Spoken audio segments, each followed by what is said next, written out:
Chapter 450. Chaos Heavenly Tao, Demon God Xianhuang facing the threat of the Annihilation God Emperor. The Heavenly Demon Emperor showed a smile and said, "Divine Emperor, you should understand my meaning. If not for your promotion, how could I have today? It is because of this kindness that I wish to remind you of the cost of doing this." The Annihilation God Emperor looked down at him and asked, "Have you already defected to the battle court?" The Heavenly Demon Emperor replied, "The Disaster Demon Emperor did indeed seek me out, but the battle court cannot cross the boundary gate, and I have no need to defect. However, you are different. You don't belong to this universe and will leave sooner or later." The Annihilation God Emperor fell silent. The Heavenly Demon Emperor's eyes flickered as he said, "Why don't I help you eliminate that person, so you won't be seen as having failed Emperor Long Xian?" Boom! A terrifying aura burst forth from the Annihilation God Emperor's body, continuously impacting the Heavenly Demon Emperor and causing the demonic chi around him to disintegrate and reconvene. The Heavenly Demon Emperor slightly bowed his head, his face cast into darkness. "It seems you are not sure you can eradicate the great Heavenly Spirit Land, and you want to rely on my strength," the Annihilation God Emperor's voice sounded. The Heavenly Demon Emperor took a deep breath and said, "Our Sky Demon Clan's existence is to eradicate the great heaven and earth of the Heavenly Tao. It is our clan's mission. If I do not do it, sooner or later I will turn to dust, and my path will be in vain. Nowadays, the great Heavenly Spirit Land has the power of Xianxia, the Sword Tao of Dahong Sword Heaven, and the unknown origin of the free immortal. I indeed do not have absolute confidence. Divine Emperor, although you have transcended, you still belong to the chaos. Such a stance destines you to be incompatible with the creatures of the Heavenly Tao. The descendants of the Dragon Clan, by leveraging reincarnation and entering the Heavenly Tao, have already stood against you." The Annihilation God Emperor retracted his aura, thought for a moment, and raised his right hand, gesturing slightly. A towering figure appeared from the darkness behind him, shrouded in flickering flames, its true face impossible to see. The Heavenly Demon Emperor's expression changed at the sight of this figure. He couldn't help but exclaim, "Demon God Xianhuang, how is it possible? How did you bring him?" The Annihilation God Emperor did not reply, but gently waved his hand. The Demon God Xianhuang opened a pair of eyes that resembled two suns of divine might, filled with an oppressing presence. In front of these eyes, the Heavenly Demon Emperor seemed as insignificant as dust. The Heavenly Demon Emperor took a deep breath, and a crazed and fierce expression spread across his face. With this power, the great Heavenly Spirit Land will surely be eradicated. The Supreme Sect was basking in the festive atmosphere of the Spring Festival, while the Third Medicine Valley had been isolated by a formation. Within the Great Formation, the Blood Prison Great Saint was undergoing his tribulation, with violent heavenly lightning incessantly striking him. He hovered high in the air, twisting his neck without feeling any pain. On the contrary, he felt quite comfortable. Guan stood on a high platform, using his own Taoist intent to accelerate the Blood Prison Great Saint's heavenly tribulation. At this moment, the Blood Prison Great Saint had already stepped into the loose immortal realm, adapting to the changes within his body. Everyone in the valley watched this scene, conversing among themselves. Invisibly, they each had their own realizations. This was because Guan's Taoist intent enveloped the entire Medicine Valley, letting everyone enjoy it. A grand celebration naturally couldn't just be to watch the Blood Prison Great Saint's breakthrough. Those who came to Medicine Valley were either friends with him or honored guests of the sect, considering it a gift for the Spring Festival. Many people believed that the Supreme Sect relied on Sword Venerable Fudao, but Guan felt that the Supreme Sect also helped him cover up a lot and indeed respected him at the higher levels. Even if there were calculations, they were outside the Third Medicine Valley and did not disturb his quiet cultivation. Over 1,000 years, the Supreme Sect had experienced bumps and turbulence, but it had always been able to correct its mistakes. Overall, Guan was quite satisfied with the Supreme Sect, which was why he was willing to offer such a grand gift. The pursuit of immortal cultivation and enlightenment are equally important. Many of you are busy with chi absorption cultivation, focusing on becoming stronger, which may become an obsession and lead to inner demons. My mount has been sitting in meditation for years, perceiving the natural world, and that is why he has become an immortal. Guan's voice rose, his words clearly reaching every person's ears, sinking them into contemplation. Guan wasn't just talking. Although the Blood Prison Great Saint's strength had nothing to do with enlightening the path, perceiving the natural world was also a route, and its potential was higher than that of chi absorption cultivation. If one can attain the Tao, mana will come naturally. The majority of cultivators busied themselves with qi absorption cultivation, neglecting the comprehension of nature. Their utilitarian mindset also made them restless, leading to extreme paths. What Guan spoke of was not enlightenment like Wu Ju's, but rather the comprehension of the Great Tao.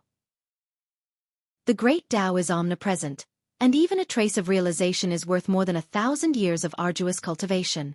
Even without enlightenment, occasional meditation could soothe the restlessness in one's heart, making the journey ahead more stable. There is an old Chinese saying that haste makes waste, which also applies to the pursuit of immortality. Guan spoke gently, guiding all the guests with his Tao. Even the strong figures like Zhu Luo Sword Monarch and the man in white robe fell into deep thought. Su Jie stood among the crowd, feeling profoundly enlightened. In fact, over the years, he felt very impatient, with anger brewing in his heart. If not dispersed, it could become a heart demon in the future. Right now, listening to his master's voice, his heart fell into an unprecedented calm. It was a very comfortable sensation. Time flew swiftly. With Gu An's help, the Blood Prison Great Saint's tribulation crossing process was extremely fast. As dusk arrived, the heavenly tribulation dissipated. The Blood Prison Great Saint successfully crossed the tribulation and became a loose immortal realm first layer being. He was able to leap directly over the Nirvana realm, thanks in large part to the medicinal herbs and elixirs that Guan had invested in him over the years. Feeling the powerful cultivation level of the loose immortal realm, the Blood Prison Great Saint had an urge to let out a long howl, but he restrained himself. He descended from the sky and landed in front of Guan, knelt on one knee, and with a fist in palm saluted, "Thank you, Master, for your grace. I will forever serve by your side." His voice was loud and clear, causing many people to awaken. This public declaration also confirmed that his becoming an immortal was a gift from Guan. The thunderclouds in the sky hadn't yet dispersed, and the edges of the clouds were tinged with a reddish glow as nightfall approached. Guan helped the Blood Prison Great Saint up and then turned to look at the audience below. Seeing that most of them had already awakened, he raised his hand and smiled. "Ladies and gentlemen, it is the New Year festival, time to drink and be merry." As his words fell, an Xian gestured with a wave of her hand, and a large number of Medicine Valley disciples started to move. Boom, boom, boom. Fireworks rose from the mountains at the edge of Medicine Valley, their thunderous sounds awakening everyone still immersed in the contemplation of the heavens and the earth. Suddenly awakened, they felt a sense of loss and even wished to recapture their previous experience. They started to seriously consider Gu An's words about comprehending nature.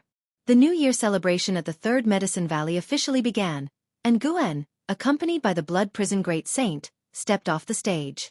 He immediately found himself in the spotlight, while many surrounded the Blood Prison Great Saint, lavishing praises and asking him about his experience of becoming immortal. The Blood Prison Great Saint stood with hands on hips, full of vigor. He spoke openly about the power of a loose immortal.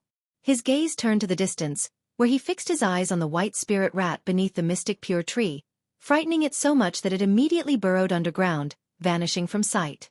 The Blood Prison Great Saint cracked a grin, his horned and blood-red hair making him look like an Azura in this world, his smile eerily thrilling. Chapter 451 Heavenly Tao Theory. The Spring Festival at the Third Medicine Valley was a great success, with everyone drinking through the night, sharing stories, and growing closer.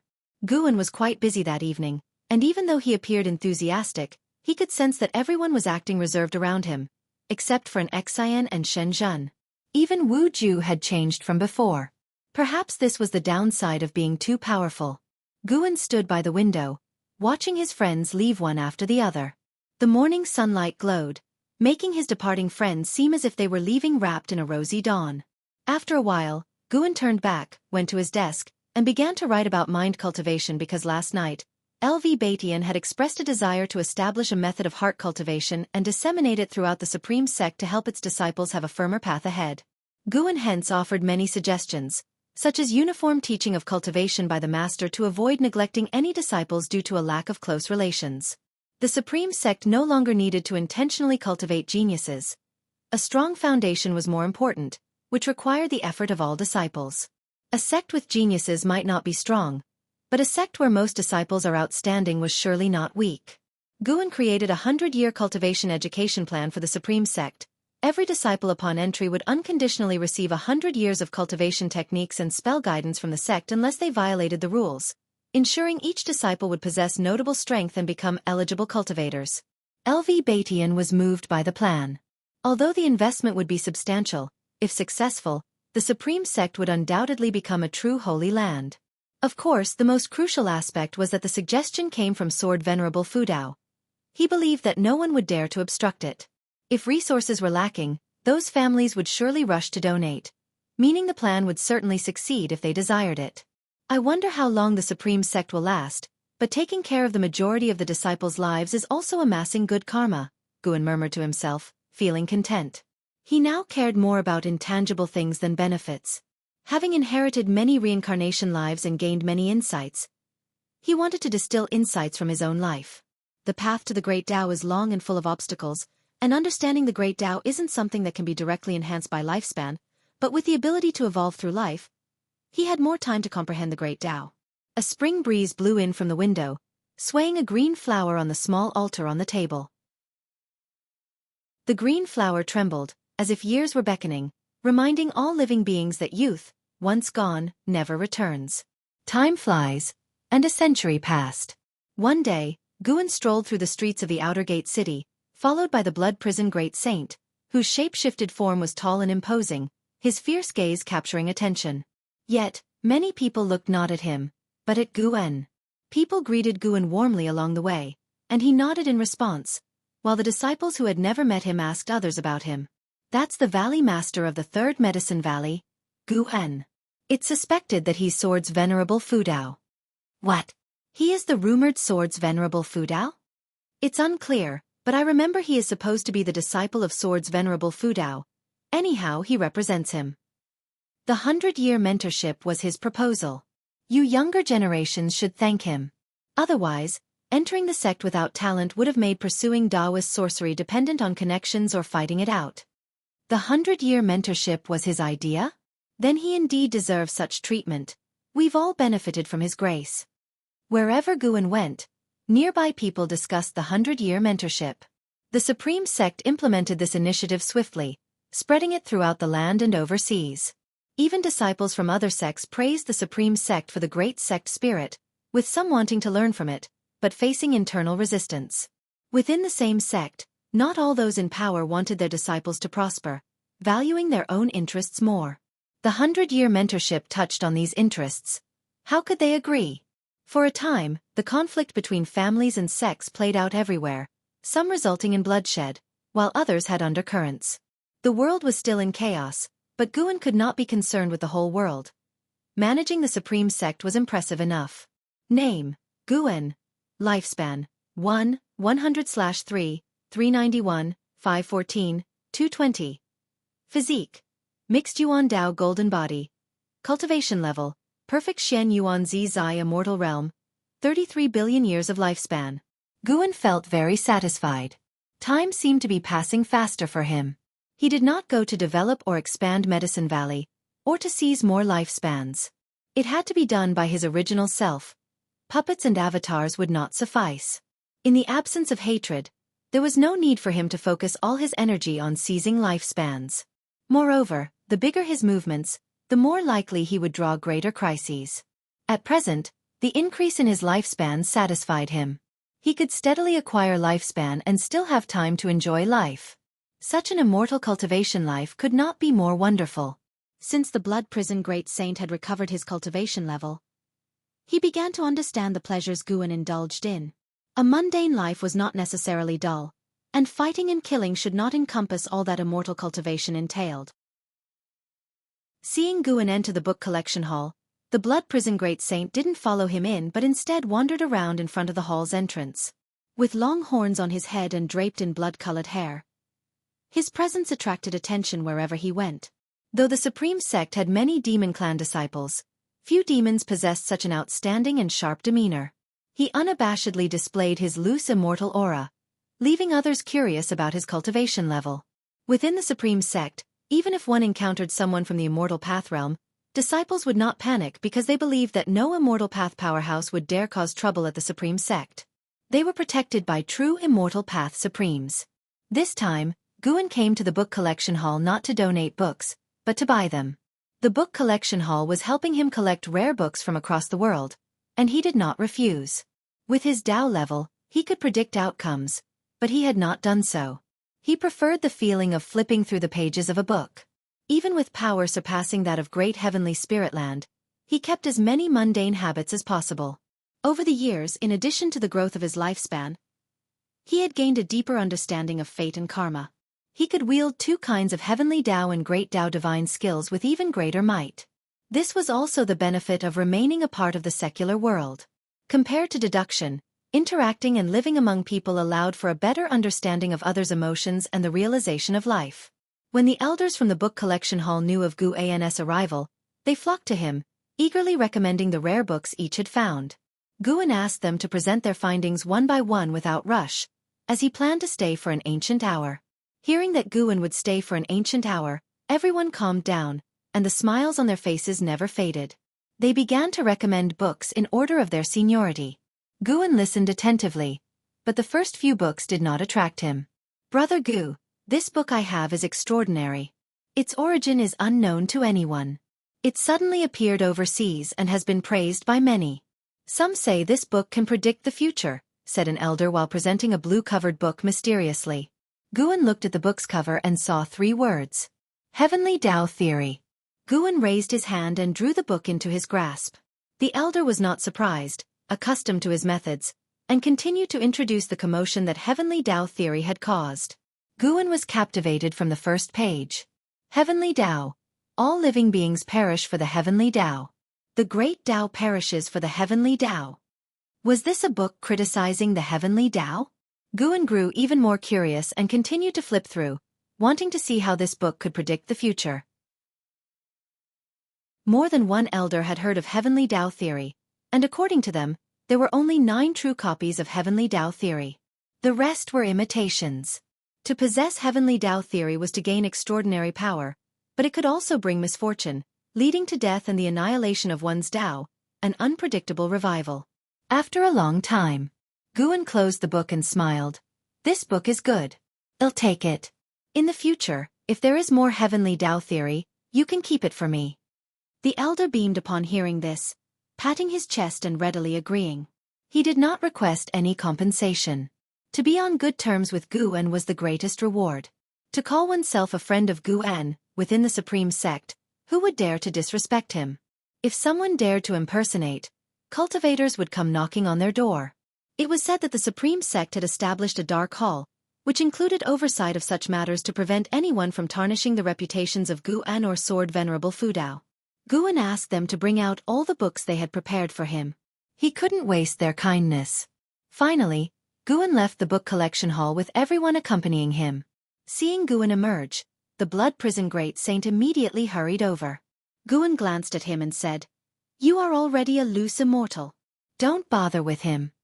The Blood Prison Great Saint, who had just purchased a curious treasure, gave an awkward smile and coughed. "I was just playing with him. I see him as a kid. Why would I bully him?" The child he referred to was the White Spirit Rat. Chapter 452. Surpassing the 9 heavens of immortal path. After Guan spoke up, the Blood Prison Great Saint abandoned his plan to scare the White Spirit Rat. He wasn't upset. If Guan cared so much for the White Spirit Rat, he would naturally do the same for him. Guan continued wandering around the outer gate city until dusk, and before leaving, the Blood Prison Great Saint voluntarily transformed into a bull demon to carry him away. The Blood Prison Great Saint had not forgotten his duty as a mount, and although Guan told him it wasn't necessary, he insisted on doing it. He wasn't foolish. If Guan said he didn't need him to be a bull, and he actually believed it, Guan could easily find another bull to replace him the next day. Guan was very pleased with the Blood Prison Great Saint's attitude. He could guess what the Blood Prison Great Saint was thinking.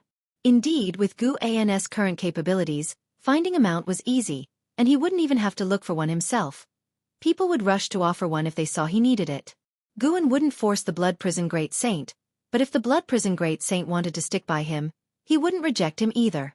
At least by following him, his efforts wouldn't be in vain. Sitting on the back of the bull, with a breeze on his face, Guan took out the Heavenly Tao Theory again and continued to read. Although the book was a copy, through its words, Guan could feel a special Taoist intent. If it possessed Taoist intent, it likely meant its creator was in the Tao fruit realm. There were many great heaven and earth realms beyond the outer heaven, and Guan had even sensed the presence of the Taoist hidden immortal, though it was deeply hidden and fleeting. He hadn't yet encountered the Shen Yuan Zizai Xian. The heavenly Tao theory didn't just appear by chance. After deducing, Guan found that it descended around the world in the same year, indicating that some powerful entity had set its sights on the great heavenly spirit land. Now there were more than 10 free immortals within the great heavenly spirit land. They fought subtly in the shadows, and though they occasionally met, they moved their combat to the outer heaven without disturbing the world situation. The emergence of another Taoist hidden immortal didn't worry Guan. It posed no threat. Besides, he had already started planning his next breakthrough. The Blood Prison Great Saint wasn't flying fast.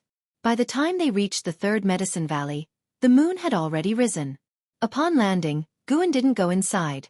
Instead, he walked towards a distant courtyard. The number of disciples in the third Medicine Valley exceeding 5,000 had forced an Xian to establish a set of criteria for those who wished to stay. Thus nowadays, the real challenge wasn't finishing one's training but managing to remain. Of course, this set of rules was for new disciples after its implementation, although the older disciples could choose to stay as well, and Guan still treated them the same as before. Along the way, Guan continuously responded to the disciples' salutations.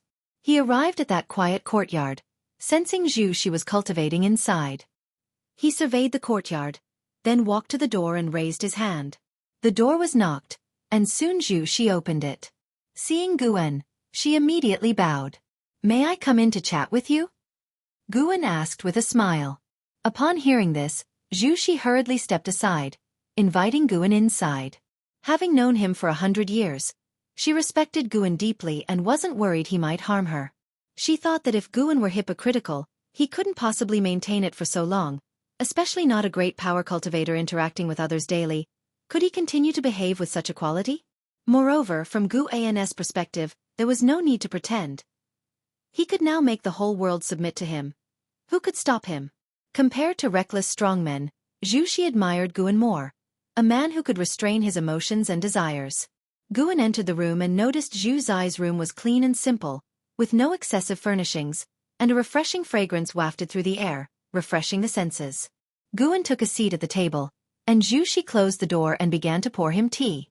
After exchanging pleasantries for a while, Xianxia sat opposite Guan and asked, "Master, is there something you need?"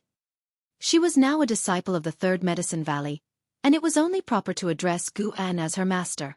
Guan smiled and asked, "Did you recently acquire a book?" Xianxia, puzzled, inquired, "What book?" "Heavenly Tao Theory." Upon hearing this, Zhu Zai's expression changed slightly. She immediately took out a copied version of the Heavenly Tao Theory, and asked, "Is it this book? Master, do you want it?" Previously, when Guan was calculating the Heavenly Tao Theory, he deduced that one of the true copies was in Zhu Zai's possession, which he had found by chance during an outing several months ago. But such coincidences were too many. Guan did not take the Heavenly Tao Theory from her hands but rather said slowly, "Xianxia, I have actually known what kind of person you are for a long time. I noticed you back when you were still at the Moonfall Divine Lake. You like to steal medicinal herbs." Xianxia widened her eyes and instinctively stood up and stepped back. Guan stared at her and said, "You are wary of everyone, so I did not expose you. The reasons I accepted you as a disciple were firstly because of your talent, secondly because you had not committed grave evils and there was still hope for you, and I can provide you with endless medicinal herbs. However, I also need you to trust me. The reason I focused on you early on was only because of your unique physique. Have you always wanted to know the origins of your bloodline?" Hearing this, most of Zhu Zai's panic dissipated. She cautiously approached the table and said, "Master, I have not stolen any medicinal herbs within the Third Medicine Valley." What she said was true because the treatments in the Third Medicine Valley were good. The words an Xian had previously spoken to her alone had spread, and many families were trying to win her over, thinking she might become the direct disciple of Sword Venerable Fudao. Guan said, "I know, so I never questioned you. Today, I sought you out because this book, Heavenly Tao Theory, is extraordinary and could bring trouble to both you and the Third Medicine Valley." Upon hearing this, Xianxia immediately took the Heavenly Tao Theory out. The real Heavenly Tao Theory was a red-covered book, almost as if it was stained with blood, emanating a sinister aura upon its appearance. Guan flicked his finger and the heavenly Tao theory in Zhu Zai's hands flew out, landing on the table close to Gu An's arm. Zhu Xi thought to herself, what an impressive skill. Her cultivation level wasn't low as she had only concealed her true strength, but in front of Guan, she felt her spiritual power was fragile and couldn't react in time. Guan said, this book probably comes from beyond the outer heaven, and is the work of someone who surpassed the 9 heavens of the immortal path. It will continuously integrate with your causation and qi fortune. The more you use it, the more dependent you become, eventually becoming manipulated by it. To be unaffected, you need to surpass the free immortal, even surpass its creator. Surpass the 9 heavens of the immortal path? Zhu Xi, frightened to pallor, cautiously asked, Master, what should I do? Guan smiled and asked, do you like this book? I do, no, I just like its power, Zhu Xi honestly replied. She had mistakenly thought it was an immortal path supreme treasure, which is why she had hidden it so carefully. Guan smiled and said, I can let you keep it, but you mustn't use it. I'll teach you how to control its power, and if any entity tries to contact you, you must tell me. Zhu Xi agreed without hesitation. She had no reason to side with the entity behind the heavenly Tao theory. Chapter 453. Demon God descends to the world. Guan saw that Zhu Xi agreed, then pushed the heavenly Tao theory towards her. She did not pick it up immediately but instead looked at Guan and asked, Master, do you truly know my lineage? Guan replied, actually, your background is quite ordinary, and there are no karmic entanglements entwined with you. Your talent is exceptional and occurs once in an era, blessed by heaven and earth, known as the Tai Chu swallowing Yuan body. Tai Chu swallowing Yuan body. Upon hearing these 5 words, Zhu Xi fell into a daze, inexplicably accepting this name as though awakening distant memories. Guan encouraged, cultivate diligently. One day, you will stand at the pinnacle of the immortal path and become the person you currently admire, or even surpass them. Hearing this, Zhu Xi wanted to ask, can I surpass you? She was not ignorant of decorum to such an extent. She only dared to think it in her heart. Guan began to inquire about Zhu Zai's cultivation struggles. Lowering her guard, she started to discuss her cultivation woes. Meanwhile, Guan was deducing the karma and truth of the heavenly Tao theory. The heavenly Tao theory possessed the ability to toggle between reality and illusion. In battle, it could make the injuries Zhu Xi received turn unreal, as if she were unharmed, delaying the damage, while also being able to wield non-existent spells and divine skills to attack the enemy, making the enemy believe they sustained severe injuries when, in reality, they had not. This effect would persist for a while before disappearing. This power was different from karma. It was a very special power of the Tao. Currently, Guan had not yet researched this type of Tao, and he was quite intrigued by it. An hour later, Guan stood up to leave. Master, keep the heavenly Tao theory for now. I will ask you for it when I need it. How does that sound? Zhu Xi handed the heavenly Tao theory to Guan, speaking seriously. She was also reluctant to part with it, but after knowing the origin of the heavenly Tao theory, she felt apprehensive about the book, as if it burned to the touch. Most crucially, could Guan's ability to discern the book's origin suggest that he might be stronger than the entity behind the book? Moreover, she could sense Guan's interest in the heavenly Tao theory. Otherwise, he wouldn't have personally come to seek her out, and since Guan said he would cultivate her, why shouldn't she be generous? Guan smiled as he accepted the heavenly Tao theory, considering her quite sensible. After Guan had left, Zhu Xi closed her room door and finally breathed a sigh of relief. Not just due to her cautious nature. Anyone would feel frightened knowing such a mighty figure was watching over them. She went over their conversation in her mind, ensuring that she had not misspoken before she could fully relax. She resettled into meditation on her bed, her eyes drifting toward the window, pondering deeply with a distant look in her eyes. Why was she always afraid? She felt that her nature wasn't necessarily good, but she instinctively stayed alert around everyone, and her first reaction to potential troubles was to evade. But such is human nature. Even knowing one's flaws doesn't make them easy to amend. After a while, she redirected her focus, continuing her cultivation. After chatting with Zhu Xi, Guan would guide her in practicing the stepping path of ages step every few days, spending other times either picking flowers and herbs or studying the powers of Tao in the heavenly Tao theory. He didn't absorb this power directly but perceived its existence, seeking similar ones within the universe's unobservable Tao rules for enlightenment. By doing so, he could sense a purer power of the Tao, preventing any schemes from the entity behind the heavenly Tao theory. The universe was vast, with countless colorless and intangible types of Tao rules acting as its foundation, birthing the universe and all within it. Each Tao rule was vast and boundless. Although Guan had studied the Karma Tao and the Fate Tao, compared to one of these rules, they were vastly inferior. He could hardly imagine what realm would be potent enough to rival the Tao. When Guan began to comprehend the great Tao and reduced his idle play, time began to flow more swiftly. In the blink of an eye, another 45 years had passed.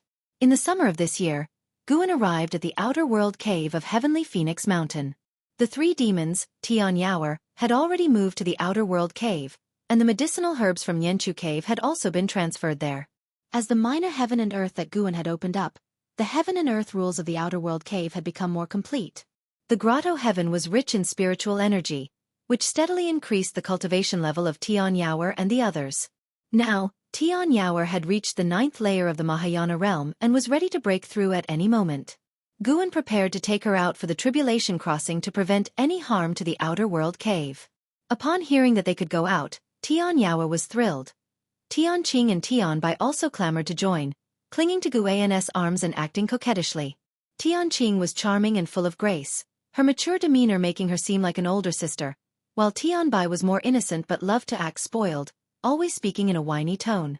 The two sisters coordinated well, and Guan, with a softened heart, could only agree to take them out. Seeing their wishes fulfilled, Xianxia sent them away and alone clutched Guan's arm and asked, "Master, once I break through successfully, can I always stay with you?" She had been cultivating underground for nearly 1,000 years, having been only 17 when she arrived. Now she was 989 years old. How could she not be curious about the vast world outside? Guan replied, "That's not possible. If you leave, who will help me guard this grotto heaven? I cannot trust Tianqing and Tianbai with that." Hearing this, Tianyao's face fell immediately, clearly disheartened. Guan changed his tone. "However, occasionally taking you out for a stroll isn't out of the question." "Thank you, master." Tianyao's face lit up with a smile, promptly expressing her gratitude to Guan. Guan glanced at her. Despite her nearly 1,000 years of age, she still looked like a young girl. Perhaps she should experience the mundane world sooner or later. Otherwise, reaching a higher realm without life's insights might make her journey arduous. He continued walking forward, Tianyaoer by his side, while Tianqing and Tianbai leapt around, retaining their cat-like nature. As Guan chatted with Tianyaoer, listening to her joyful laughter, his mood brightened as well. Boom, boom, boom. Suddenly, the ground trembled. The spiritual energy of the outer world cave began to surge chaotically, as if the apocalypse was upon them.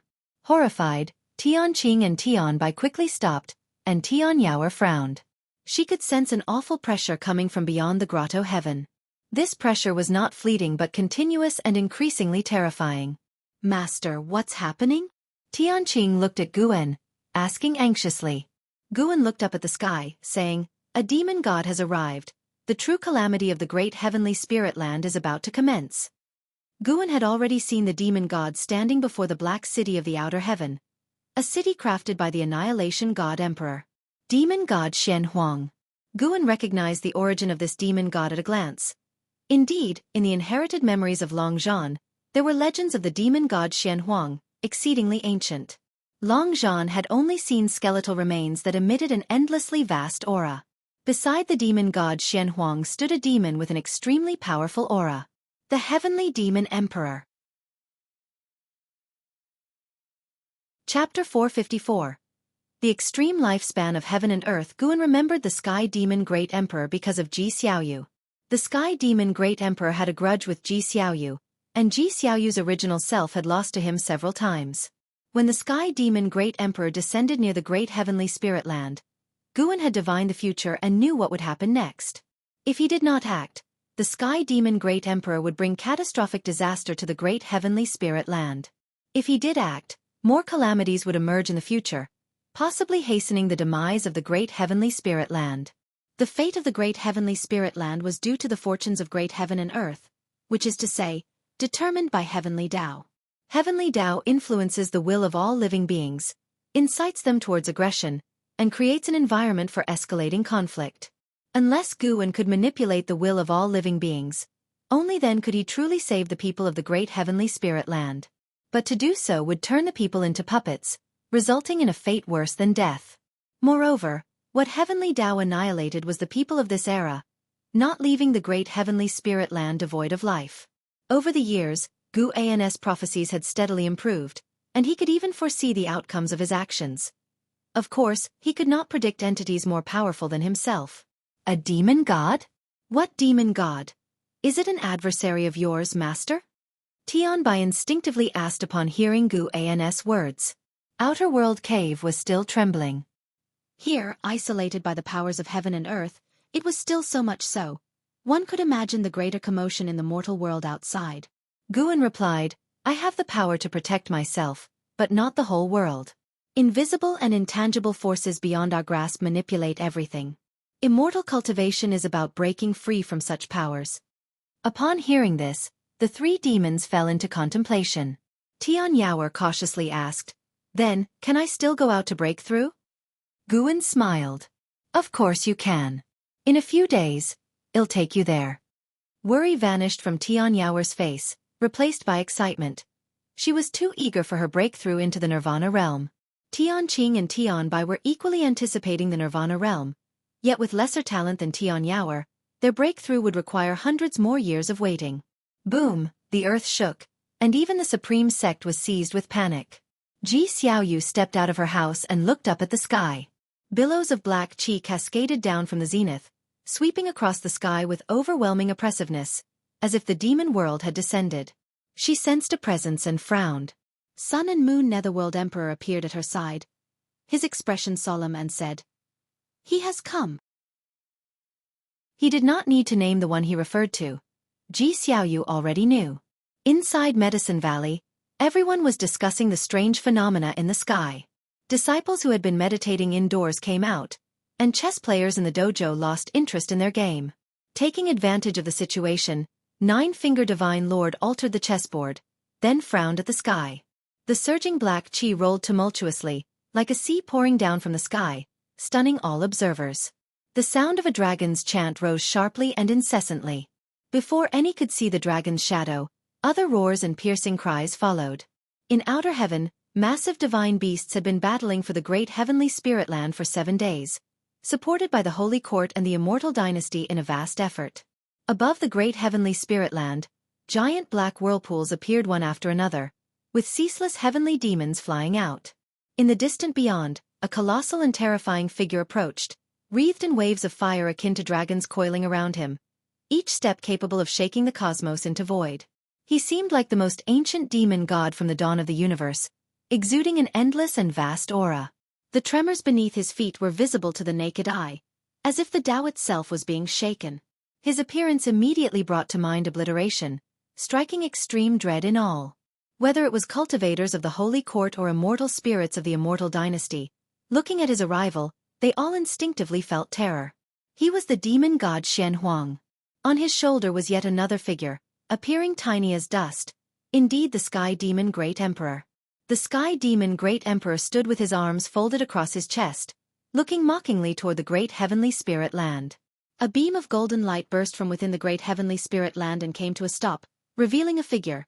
It was Xianxia Emperor, with a golden wool floating behind him, emanating rays of brilliant golden light, more dazzling than the sun. Xianxia Emperor looked towards the distant demon god Xianxia, his eyes filled with wariness. He felt immense pressure. The Holy Minister, another free immortal, also made his appearance among the Holy Court's ranks. He was rapidly calculating, and the more he inferred, the grimmer his expression became. Ladies and gentlemen, it's been a while. Why do I not see Shengtian? The voice of Sky Demon Great Emperor echoed through the void, reaching the ears of the great cultivators of the Holy Court and Immortal Dynasty, free immortals and divine thought true immortals, all showing a sudden change in expression, making it clear they all knew of the Sky Demon Great Emperor. Sky Demon Great Emperor. A holy god ground his teeth and spoke, his expression unsightly to the extreme. Boom! Another thunderous roar erupted, deafening, startling the cultivators of the Holy Court and immortal spirits of the immortal dynasty to turn their heads. In the boundless and spectacular great heavenly spirit land, an explosion devastated a continent, scattering the sea of clouds, and terrible demonic chi surged like a fountain towards outer heaven. An immortal spirit of the immortal dynasty contorted his face hideously and gritted his teeth as he cursed. Sky Demon Great Sect! I've said it before, we should have joined forces with the Holy Court back then to wipe them out. With Demon God Xianxia and the Sky Demon Great Emperor pressing in from the outside and the Sky Demon Great Sect ravaging all living beings at the opportune moment, the Holy Court and the immortal dynasty both felt immense pressure. The countenance of Xianxia Emperor also turned icy as his gaze fell upon the Holy Minister. The Holy Minister likewise looked at him. Their eyes met, and then both turned their attention to Demon God Xianxia. Guan returned to the third Medicine Valley, walking towards the mouth of the valley. Looking up, it seemed as though dusk had arrived. Dark clouds churned and crimson glows spread, countless meteors trailing fire as they smashed into the distance, a poignant yet spectacular scene. The Supreme Sect had already activated the protective formation of the sect, and at the edges of the Taitsong continent, a grand formation rose from the ground, a formation purchased from overseas by the Taitsong dynasty. It took 200 years to succeed in its deployment, but once complete, it could protect the entire Taitsong continent. Thanks to this action, Li Xiandao won the hearts of the people. No sooner had Guan entered Medicine Valley than he was surrounded by numerous disciples. Master, what's going on? Could it be that the conflicts between the great sects have reached our Taitsong continent? Foolishness, this commotion is clearly coming from outer heaven. It must be the heavenly demons attacking. Nothing like this has happened for hundreds of years. This time, the Supreme Sect might be affected. Master, your Tao level is high, tell us. Faced with the disciples' barrage of questions, Guan replied, Indeed, it's a great tribulation of heaven and earth. What came before were just minor scuffles. This is the real calamity. But the Supreme Sect shouldn't be threatened in the short term. You should continue your cultivation. Marveling here is in vain.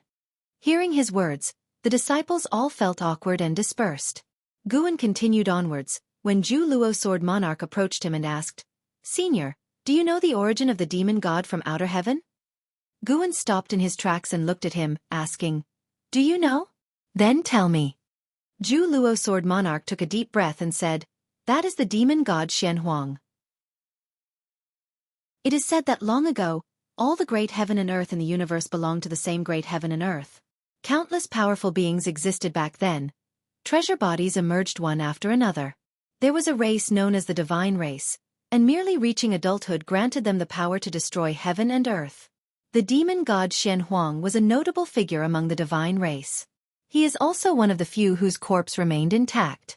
From what I know, he fell under the control of the prohibited existence within the silent destruction domain, which means there is even a stronger being behind the Sky Demon Great Emperor. After finishing, he looked at Guan but did not see any change in his expression. As expected. This senior knows everything. Zhu Luo Sword Monarch's worries dissipated. He was not afraid of the Sky Demon Great Emperor, but after realizing the identity of the demon god Xianxia, he became afraid. No matter how confident he was, he did not consider himself an invincible being. Guan sighed and said, Heaven and earth have welcomed a calamity. Some seek to fulfill their mission, others seek to profit from the chaos. Tell me, when will such cycles of reincarnation ever end? After hearing this, Zhu Luo Sword Monarch was stunned. He pondered deeply over Guan's words. Guan was lamenting over the heavenly Tao. Humans have a limit to their lifespan, and it seemed, so did heaven and earth. He had seen millions of scenarios of destruction for the great heavenly spirit land, with the outcome still rapidly increasing. Zhu Luo Sword Monarch had not considered the heavenly Tao. He thought that Guan was expressing dissatisfaction with the beings behind the demon god Xianxia. Beyond the game of chess, each chess player is also a chess piece. If your sword Tao wishes to ascend to a higher level, you must forge your own path, independent of any Tao. Guan left those words behind and continued towards his loft. Zhu Luo Sword Monarch furrowed his brows, considering how difficult it was to forge one's own path. Not everyone was the Sword Saint ancestor. His Holy Heart Sword Tao did indeed count as his own path.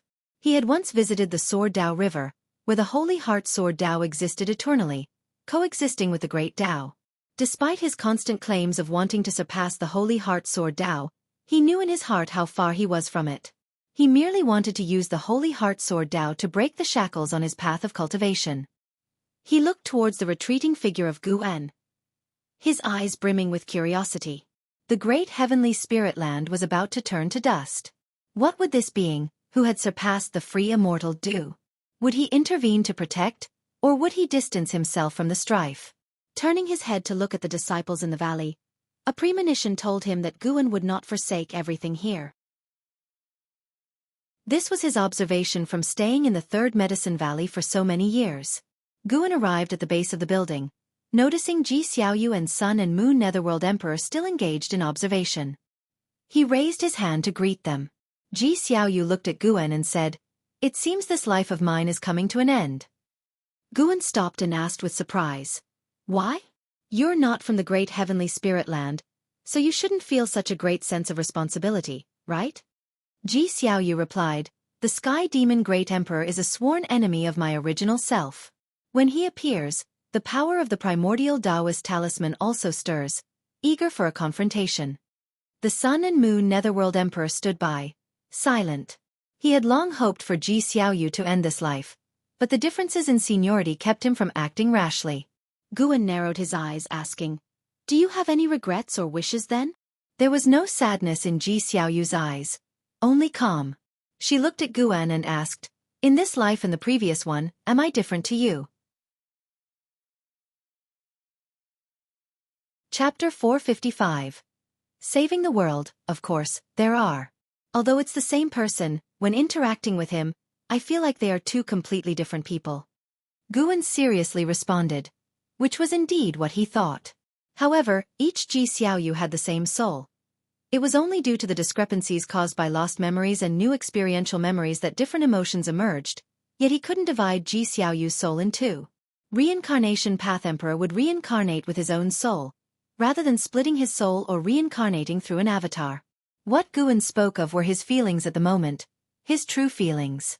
Once Ji Xiaoyu's memories fully merged, he would no longer be so conflicted, but the interactions during this time would occupy a place in Guan's memories, one that even the true Ji Xiaoyu couldn't completely replace.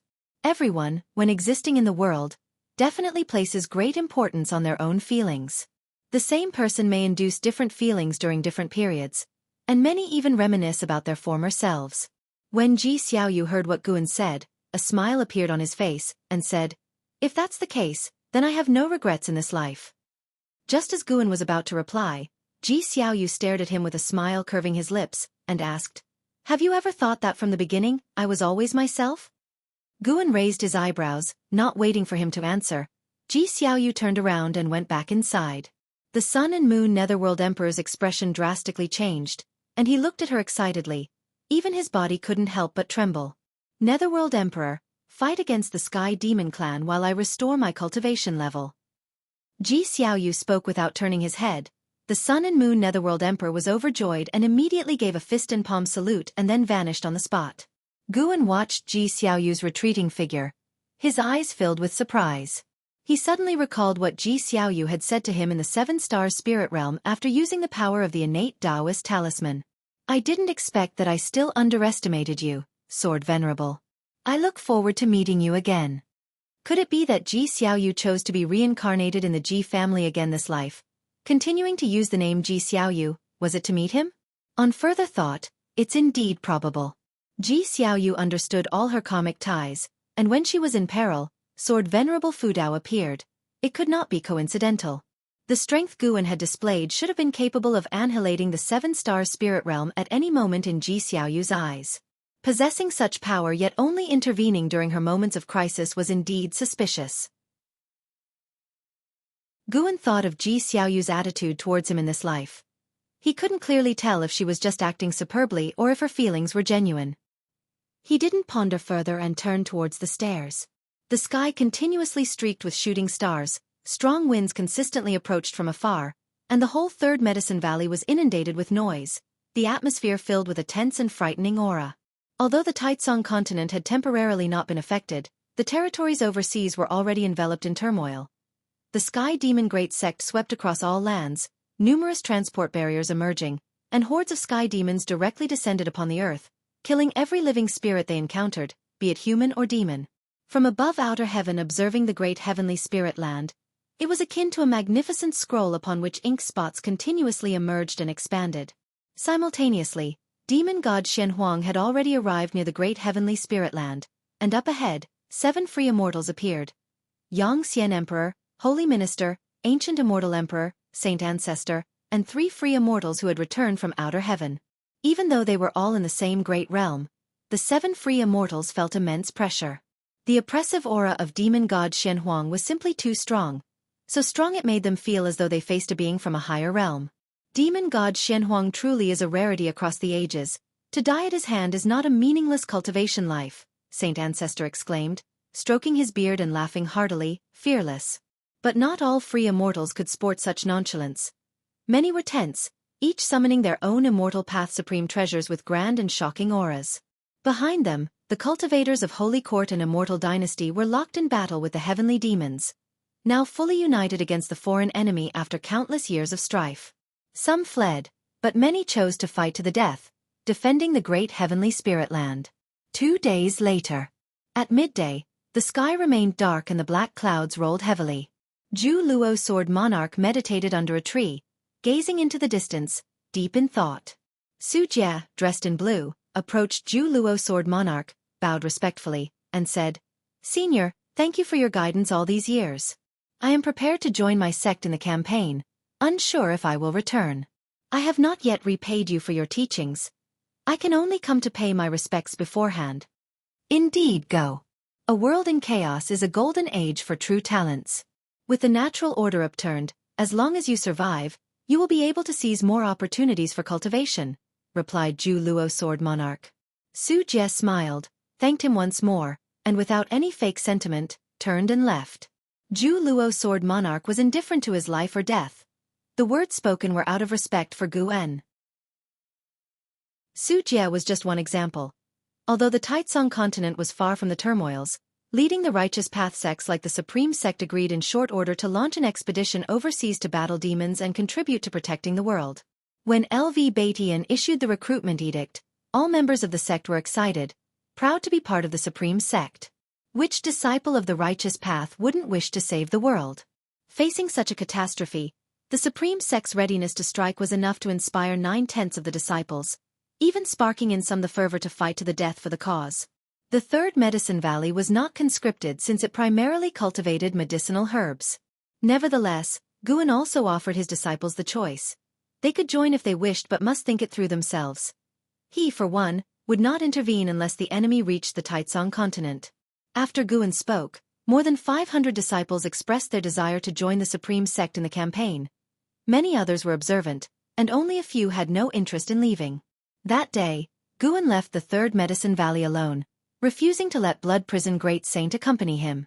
He arrived at the Outer World Cave, took the 3 girls Xianxia and in a single step crossed overseas to a remote island far from the Taitsong continent. Standing on the island, Xianxia and the 2 other girls could see the sky in all directions churning with demonic qi, as if they were in the middle of the demon world. Having not come out for nearly 1,000 years, they found everything novel. "In half an hour the tribulation will begin, you may roam the island," said Guan, his gaze then shifting toward the distant sky. It wasn't demon god Xianxia who had made a move yet, but the Sky Demon Emperor, who, with his strength alone, was suppressing 7 major free immortals, showing overwhelming power. It was deliberate of the Sky Demon Emperor. Guan could feel the morale of the demon side continually rising, while the Holy Court and Immortal Dynasty, after 2 days of bloody combat, were losing their will to fight and now struggled out of instinct. Guan noticed that the layer of heavenly Tao light in the outer sky was weakening, sparking his interest. Will the aura of the silent destruction domain devour the heavenly Tao destiny? Could it be that the battle between the great heaven and earth is a struggle between the silent destruction domain and the heavenly Tao? His gaze traveled through the boundless battlefield and landed on the remote universe's Black City, curious about what the Annihilation God Emperor intended to do. Chapter 456. The most reliable existence an hour quickly passed, and Xianxia came back to Gu An's side with her 2 companions. "Master, how should I go through my tribulation? I feel nothing right now," Xianxia said coyly. not even daring to meet Gu An's gaze. The master brought her here to break through, but she hadn't caught the feeling of breakthrough. How embarrassing. The fact she hadn't spoken earlier was that she wanted to take this opportunity to see the world outside. Guan smiled and said, "No worries, just find a place to stand." Upon hearing this, Tian Yaoer was overjoyed, quickly thanked him, and then walked toward the empty ground in front. Tian Qing and Tian Bai stood behind Guan, not daring to disturb him, whispering quietly among themselves about Tian Yaoer's impending breakthrough. Soon, Tian Yaoer chose her spot. She stood on the empty ground, looking at Guan with nervousness and anticipation. Immediately, Guan waved his sleeve, and a breeze rushed towards Tian Yaoer, making her skirt flutter, outlining her perfect body curves. The spiritual energy between heaven and earth surged abruptly, almost drowning Tian Yaoer. In that instant, Tian Yaoer felt a choking sensation, but it vanished in a flash. Right after, the demonic power within her started to flow into her demon core. Boom! A thunderbolt suddenly appeared, its booming sound tearing through all clamor in the world, startling Tian Qing and Tian Bai, who looked up. The thunderbolt left an afterimage in the sky, with thunderclouds beginning to form around it. The clouds of the heavenly tribulation were denser and more oppressive than demonic clouds. Tian Yaoer looked up, her eyes revealing a trace of fear. This heavenly tribulation was clearly different from the one she had crossed before, but she instinctively looked at Gu, and seeing him standing in the distance, her heart immediately settled. The heavenly tribulation was about to begin. She must reach the Nirvana realm and not disappoint her master. She looked at the sky again, her eyes no longer showing fear, only excitement. Once upon a time, the Heaven Phoenix Demon Mother of the Unification Realm had been the most terrifying being in her eyes, but now she had far surpassed her, continuing to chase higher realms. All this was bestowed by her master. For nearly 1,000 years, the master had not mistreated her. She only needed to take care of medicinal herbs, which the master himself had collected. She had always wanted to repay Guan, but her strength was not enough. Maybe when she reached the Nirvana realm, she would be qualified to help her master. Over an endless ocean, waves crashed against a lone mountain, on top of which stood a figure in black clothes. It was Li Ya. Li Ya looked up at the sky. Although he couldn't see beyond it, he could feel a tremendous pressure descending from above, even oppressing him. When will I be able to achieve the Nirvana realm? Without entering the immortal path, I am merely an ant, Li Ya murmured, furrowing his brows. Recently, he heard the name Anhao. Anhao had entered the Nirvana realm and even defeated loose immortals, now becoming a celebrated figure throughout the world. Li Ya, although at the Mahayana cultivation level, was still far from the Nirvana realm. He increasingly felt the struggle. No matter how hard he tried, he couldn't catch up with Anhao, a sentiment that distressed him deeply. He then thought of Jianghu. If Jianghu had stayed in the great heavenly spirit land, he might have also become famous worldwide.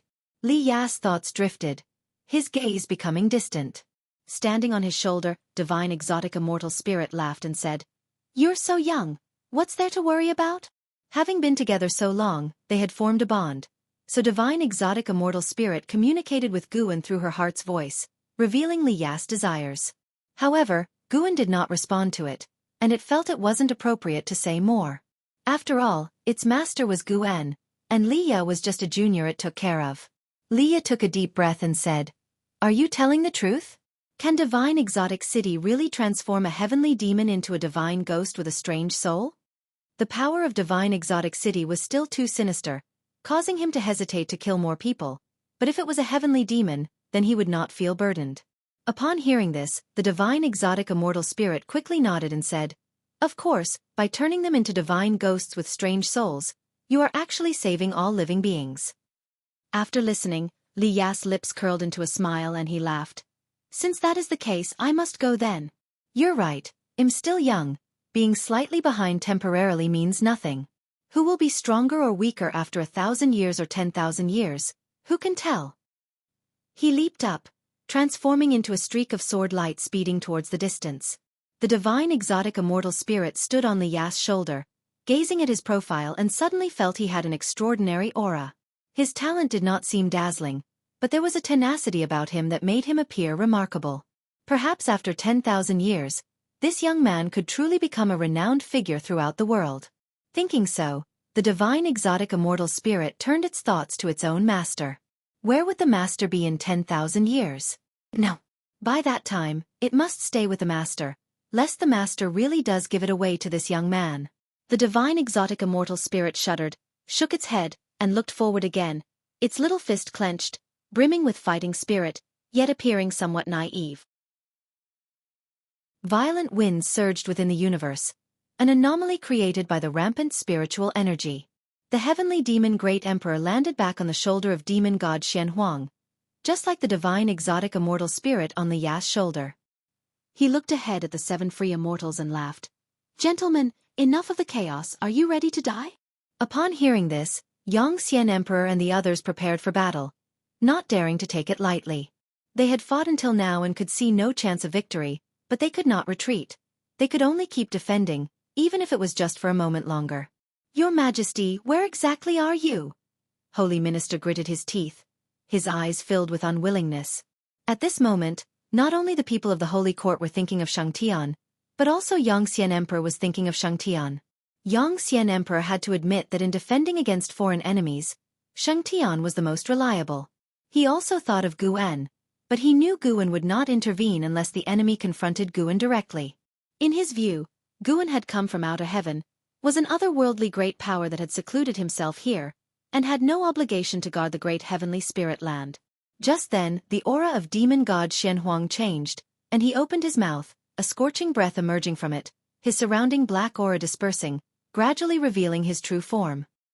He was bare-chested, his body human-like, but his chest bore a mouthful of sharp teeth, his mouth's darkness acting like a gateway to the abyss, chilling to the bone. His face ferocious, eyes pitch-black with occasional glimmers of blood-red pupils. His skin appearing scorched, his hair flowing, and upon a closer look, each hair strand resembled a dragon snake with black dragon heads at the tips, relentlessly emitting a fiery aura. His waist encircled by a bone dragon, his legs sturdy as pillars that could not be shaken, wrapped in flowing demonic chi till the knee, his feet unseen. When demon god Xianxia opened his mouth, the pressure on the 7 free immortals doubled. "Gentlemen, let's all out fight." Saint Ancestor spoke, his tone grave. The other free immortals could also feel the terrifying power accumulating in demon god Xianxia. Demon god Xianxia was facing the great heavenly spirit land. If they moved aside, the beings of great heavenly spirit land would face annihilation. Chapter 457. Beyond the free immortal realm. Boom. Boom. Boom. Thunderstorms constantly struck down, assaulting Xianxia, who countered with her demonic power, her body trembling, barely holding on. "Give it your all, and if you can't bear it, I'll step in." Guan's voice reached her, slightly calming Xianxia's heart. After all, Xianxia had accompanied him for 1,000 years. He couldn't bear to test her and thus spoke to comfort her directly. It would be different for an Hao and Yang Jian. Cough cough. Am I, as her master, somewhat biased? Guan thought so, feeling a bit guilty.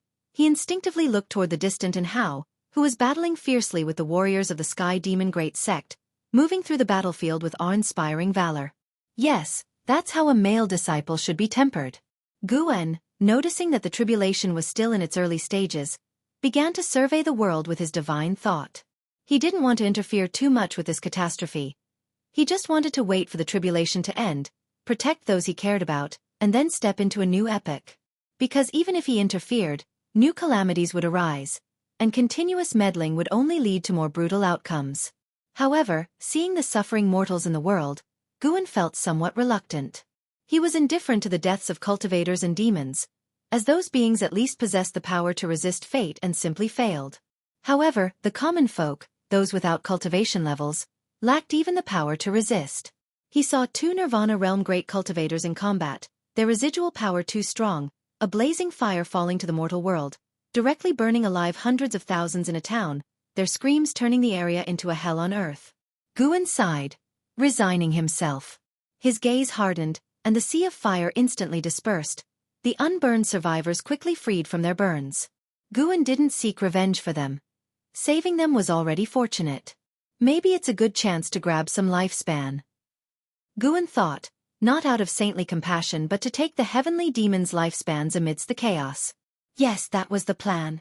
Gu-An's divine thought directly enveloped the great heavenly spirit land, and as those heavenly demons were about to be slain, his divine thought would immediately strike, severing their last thread of life. Various prompts appeared before his eyes. If he encountered mortals attacked by heavenly demons, he would also directly eliminate those demons, regardless of whether there were cultivators around. As the tribulation progressed to a certain stage, Tian Yao's aura began to rise, and Gu-An's lifespan also rapidly increased. Every second, more mortals were saved by him, and even more heavenly demons died beneath his divine thought. In the midst of crossing the tribulation, Tian Yao suddenly sensed something, looked up, and her eyes widened in shock. Not just her, but Tianqing and Tian Bai felt the same. They saw a wave of fire piercing through the rolling thunderclouds, unstoppable, descending with the power to annihilate, causing all three women to tremble with fear, feeling as if the sky were collapsing. Guan suddenly swung his sleeve, dispersing the fire wave in the sky, then said, "Focus on breaking through and feel the transformation brought by nirvana." Tian Yao came back to her senses and immediately closed her eyes to sense the changes in her body. Tian Bai muttered, "How strong was that flame just now?" "I'm not sure, but it was definitely beyond our imagination," Tianqing responded, her gaze fixed on Gu-An's back, her eyes filled with admiration. At the same time, outer heaven.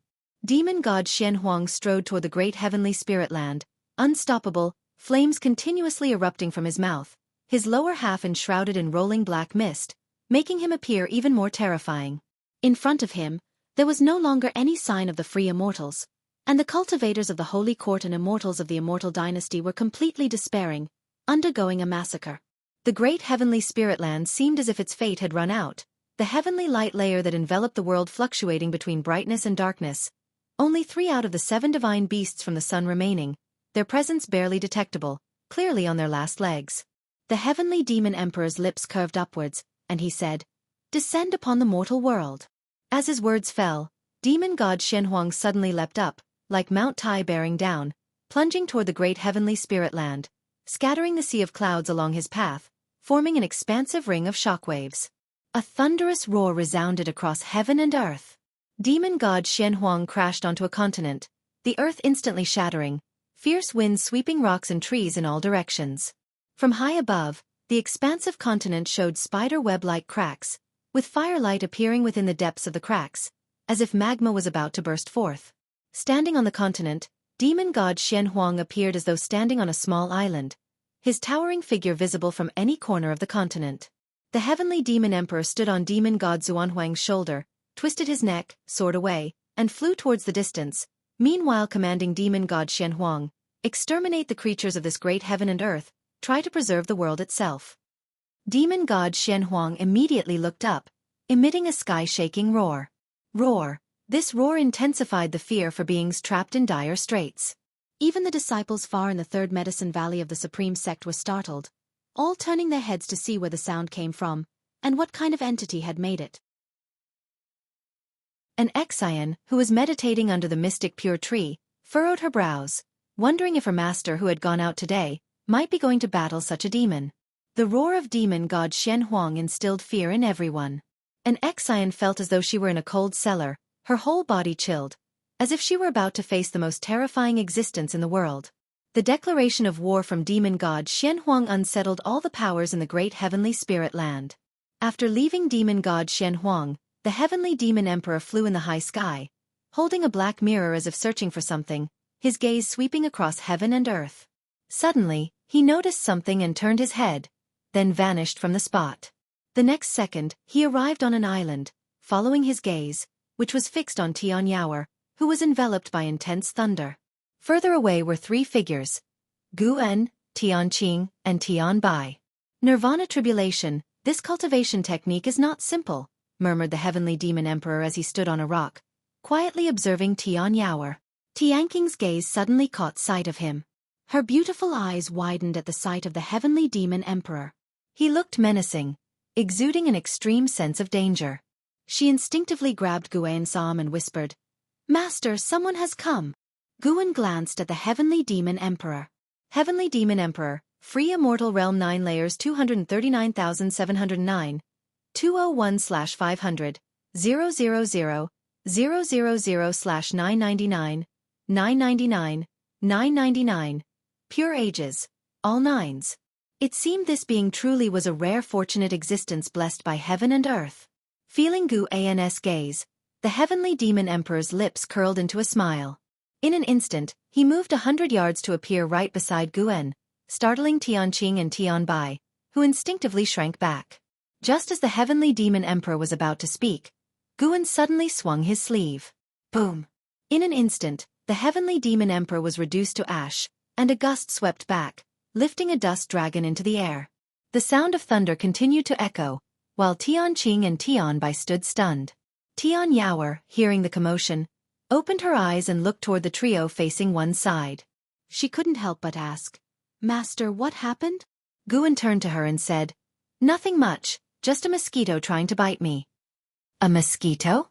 Tianyao looked skeptical, feeling that Guan was joking. At that moment, a prompt appeared in front of Guan. "You have successfully seized 26,708,213 years of lifespan from the Heavenly Demon Emperor. Free Immortal Realm 9 layers. Over 20 million years of lifespan. Not bad. Worthy of a free immortal." Guan smiled satisfactorily. Eradicating the Heavenly Demon Emperor had little impact on the progression of heaven and earth. The real threat was Demon God Xianhuang. Demon God Xianhuang had already begun a massive slaughter. Guan seized this opportunity to accelerate his harvesting of demons, making way for the forces of heaven and earth to combat Demon God Xianhuang. Since Demon God Xianhuang was not a living spirit, killing him would not release a lifespan, thus Guan had no interest in him. Boom! A golden thunderbolt struck down, resembling a golden dragon, its majestic power formidable. Guan's gaze locked onto Tianyao as a faint golden light burst from her, resisting the attack of the golden thunder. Tianyao felt her heart skip a beat and looked up instinctively, not seeing the golden thunder anymore. "Master, about that guy just now." Tianqing began cautiously. She didn't know how to express it. The sudden appearance of the Heavenly Demon Emperor had almost scared her to death. Unexpectedly, with a wave of their master's sleeve, the Heavenly Demon Emperor was obliterated. Tianbai, more daring, directly asked, "Master, what realm was that man from?" Guan responded nonchalantly, "Free Immortal." "What realm is Free Immortal? How many levels higher than Nirvana?" Tianbai's eyes shone with excitement as she asked. Guan glanced at her and snorted, "You'll have to figure that out yourself." Tianbai was lost in infinite possibilities. She aspired to reach the Free Immortal realm in the future, no, to surpass it, otherwise, she would seem insignificant before her master. Chapter 458. An even more terrifying existence. The words, "Free Immortal," deeply embedded themselves in the hearts of Tianqing and Tianbai, who both aspired to reach this goal. It was only many years later that they realized how unattainable the Free Immortal truly was. Although Tianyao was curious about what had just happened, her current priority was to make a breakthrough. She closed her eyes, adjusted her mindset, and re-entered a state of enlightenment. The heavenly tribulation continued. The heavenly demon Great Emperor, who had suppressed the 7 free immortals, died silently without anyone noticing, as if he had never been to the great heavenly spirit land. As Guan watched Tianyao undergo her tribulation crossing, he extended his divine thought throughout the world, continuing to expel demons and, incidentally, to save mortal spirits. The roar of demon god Xianhuang constantly resounded, killing countless beings with his power every moment. More and more sects began rushing to where demon god Xianhuang was located. Despite the terrifying aura of demon god Xianhuang, they had to confront him to protect the great heavenly spirit land. It was their home, and they had no choice. Guan noticed that the free immortals like the Xianxia Emperor were not dead but had all gathered in one place, apparently discussing something. In a valley, 7 free immortals were meditating on the grass, their auras weak, some even engulfed in flames, looking utterly bedraggled. The saint ancestor opened his eyes and looked at an elderly man in white robes standing with his back to them, and asked, "Who are you, sir, and why have you saved us? You likely do not belong to the great heavenly spirit land." He was the oldest among the 7 free immortals and had never seen this white-robed elder before, which led him to this conclusion. This white-robed elder was indeed the reincarnator who had once visited the 3rd Medicine Valley and had faced the Ju Luo sword monarch. Without turning around, the white-robed elder said leisurely, "The world is vast, and even free immortals cannot see everything clearly. I saved you because I have some connection with the great heavenly spirit land. I have deduced countless times and see no hope. Perhaps heavenly Tao intends to cleanse the mortal world, and the silent destruction domain seeks to exploit the weakness. You had better leave early and seek other paths. At these words, the free immortals' faces changed. The ancient immortal emperor spoke with a heavy tone. Senior can save us from the hands of demon god Xianxia. Your divine skills are surely beyond our imagination. If the great heavenly spirit land is destroyed, where can we go? Although there are many realms, they are all guarded by great powers. Can you point out a path of survival for us? The other free immortals echoed his plea, as they were bound by the chief fortune of the Holy Court or the Immortal Dynasty. If the great heavenly spirit land were destroyed and chief fortune dissipated, their cultivation levels would severely drop, or worse, they would perish altogether. This was also why, despite the Holy Court's strength, they could not uproot the Immortal Dynasty as it was blessed by the heavenly chief fortune. The white-robed elder, with his back still turned to them, shook his head and said, "You do not understand what you are facing. Whether the Sky Demon clan or forces from Jianghu, they are not the main cause of the destruction of the great heavenly spirit land. They are merely opportunists." These words silenced the free immortals. Having lived for so many years, how could they not be aware of the existence of heavenly Tao and the similar trials recounted in ancient legends? When heavenly Tao wanted to reset the world, it would bring various calamities.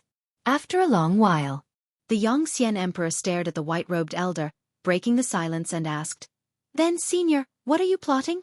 The white-robed elder turned around, looked at him, and said, "I am looking for someone." "Who?"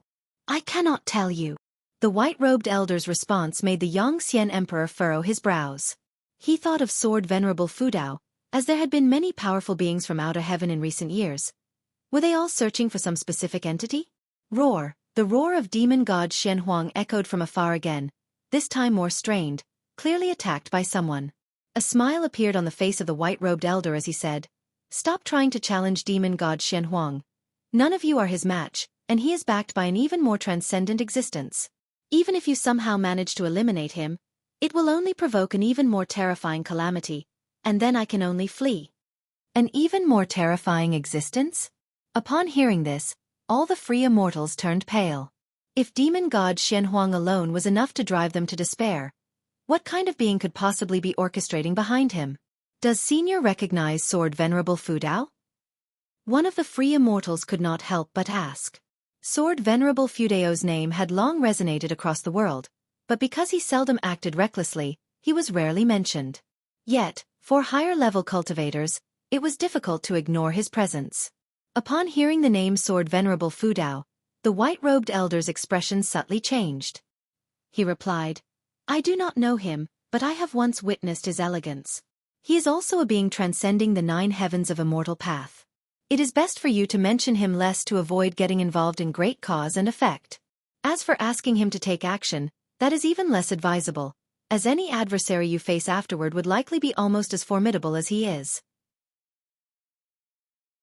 The free immortals completely lost hope and looked up in bewilderment. The heavy black clouds in the sky were oppressive, obscuring the sun and leaving no hope in sight. Several ancient hours later, with the help of Guan, Xianxia successfully crossed her tribulation. In her overwhelming excitement, her clothes burst open, startling Guan, who immediately used his mana to envelop her, preventing her true form from being exposed. Guan suddenly noticed that the corners of Xianxia's mouth were slightly raised and thought to himself, could it be that she did this on purpose? He was a true gentleman and would not look more than necessary. Moreover, with his cultivation level, a single glance was unforgettable. Tianqing and Tianbai were also observing Guan's expression. Seeing that his face remained unchanged, the two women began to communicate through telepathy. "Do you think Master likes it?" "He probably doesn't like it. He didn't even react." "The less reaction he shows, the more it means he is moved." "Really? Should we do the same when we break through next time? Then our figures should be different, so Master will feel refreshed." Upon hearing their telepathic exchange, Guan sighed inwardly. What kind of person do they take me for? Guan couldn't understand them, including Jianghu, who were always coveting his body. Even his junior sister did the same, but he could understand her. After all, They were childhood sweethearts who had come this far together from the mortal world. Their affection naturally developed. Each harboring their thoughts, they waited for Xianxia to stabilize her cultivation level. It was also with Gu An's help that Xianxia managed to break through so quickly. Normally, crossing tribulation taking several days wasn't unusual. They waited until dusk before Xianxia finally stabilized her aura. She stood up, wrapped in a loose white robe, and flung herself at Gu, who, upon being hugged by her, could feel her body. "All right, from now on you are also a Nirvana realm powerhouse. Try to keep some dignity," Gu said sternly. Xianxia looked up giggling. I just want to be like this, even if it means hanging on to my master forever, I am willing." "Hanging on forever? Aren't you tired?" Gu shook his head with a smile. Xianxia blinked and asked, "What about trying for 100 years? 100 years? Gu An's face twitched, and he immediately pushed her away. Tianqing and Tianbai came over and asked her how she felt now. Xianxia was very excited and began talking about the transformations of the Nirvana realm. Tianqing and Tianbai listened attentively, while Gu, not in a hurry to get back, continued to eliminate demons. During this half-day period, the lifespan he had harvested had almost reached 1 billion years. If he had to cultivate by conventional methods, it would take hundreds of years. With Gu operating covertly, the Sky Demon Great Sect was temporarily unable to overturn the world, and the slaughter methods of demon god Xianhuang, in order to preserve heaven and earth, were not too wild. As night fell, after sending Xianxia and the 2 women back to the outer world cave, Gu finally returned to the 3rd Medicine Valley. Before going upstairs, he sensed Ji Xiaoyu's presence. Ji Xiaoyu's cultivation level had already climbed to the Immortal Path realm, and the power accumulated in the primordial Taoist talisman could burst forth at any moment. He did not linger, but went straight upstairs and into the house, sat down at the desk, and picked up a book to read. Having eradicated many heavenly demons and saved many mortal spirits today, he felt content and thus was in the mood to read. 30 minutes later, footsteps came from outside the door. Gu waved his hand, and the door opened, with Ji Xiaoyu walking in. She stood at the doorway, without moonlight shining on her, appearing like a shadow. Gu looked up at her and asked, "Are you ready?" Ji Xiaoyu's face was calm as she said, "The battle with the Sky Demon Emperor is a promise between him and me. I must defeat him to overcome the demons of defeat in my heart. But you are bound by the rules of reincarnation. You couldn't possibly be his match," Gu asked, feigning concern. He began calculating Ji Xiaoyu's fate. Indeed, the future had changed again.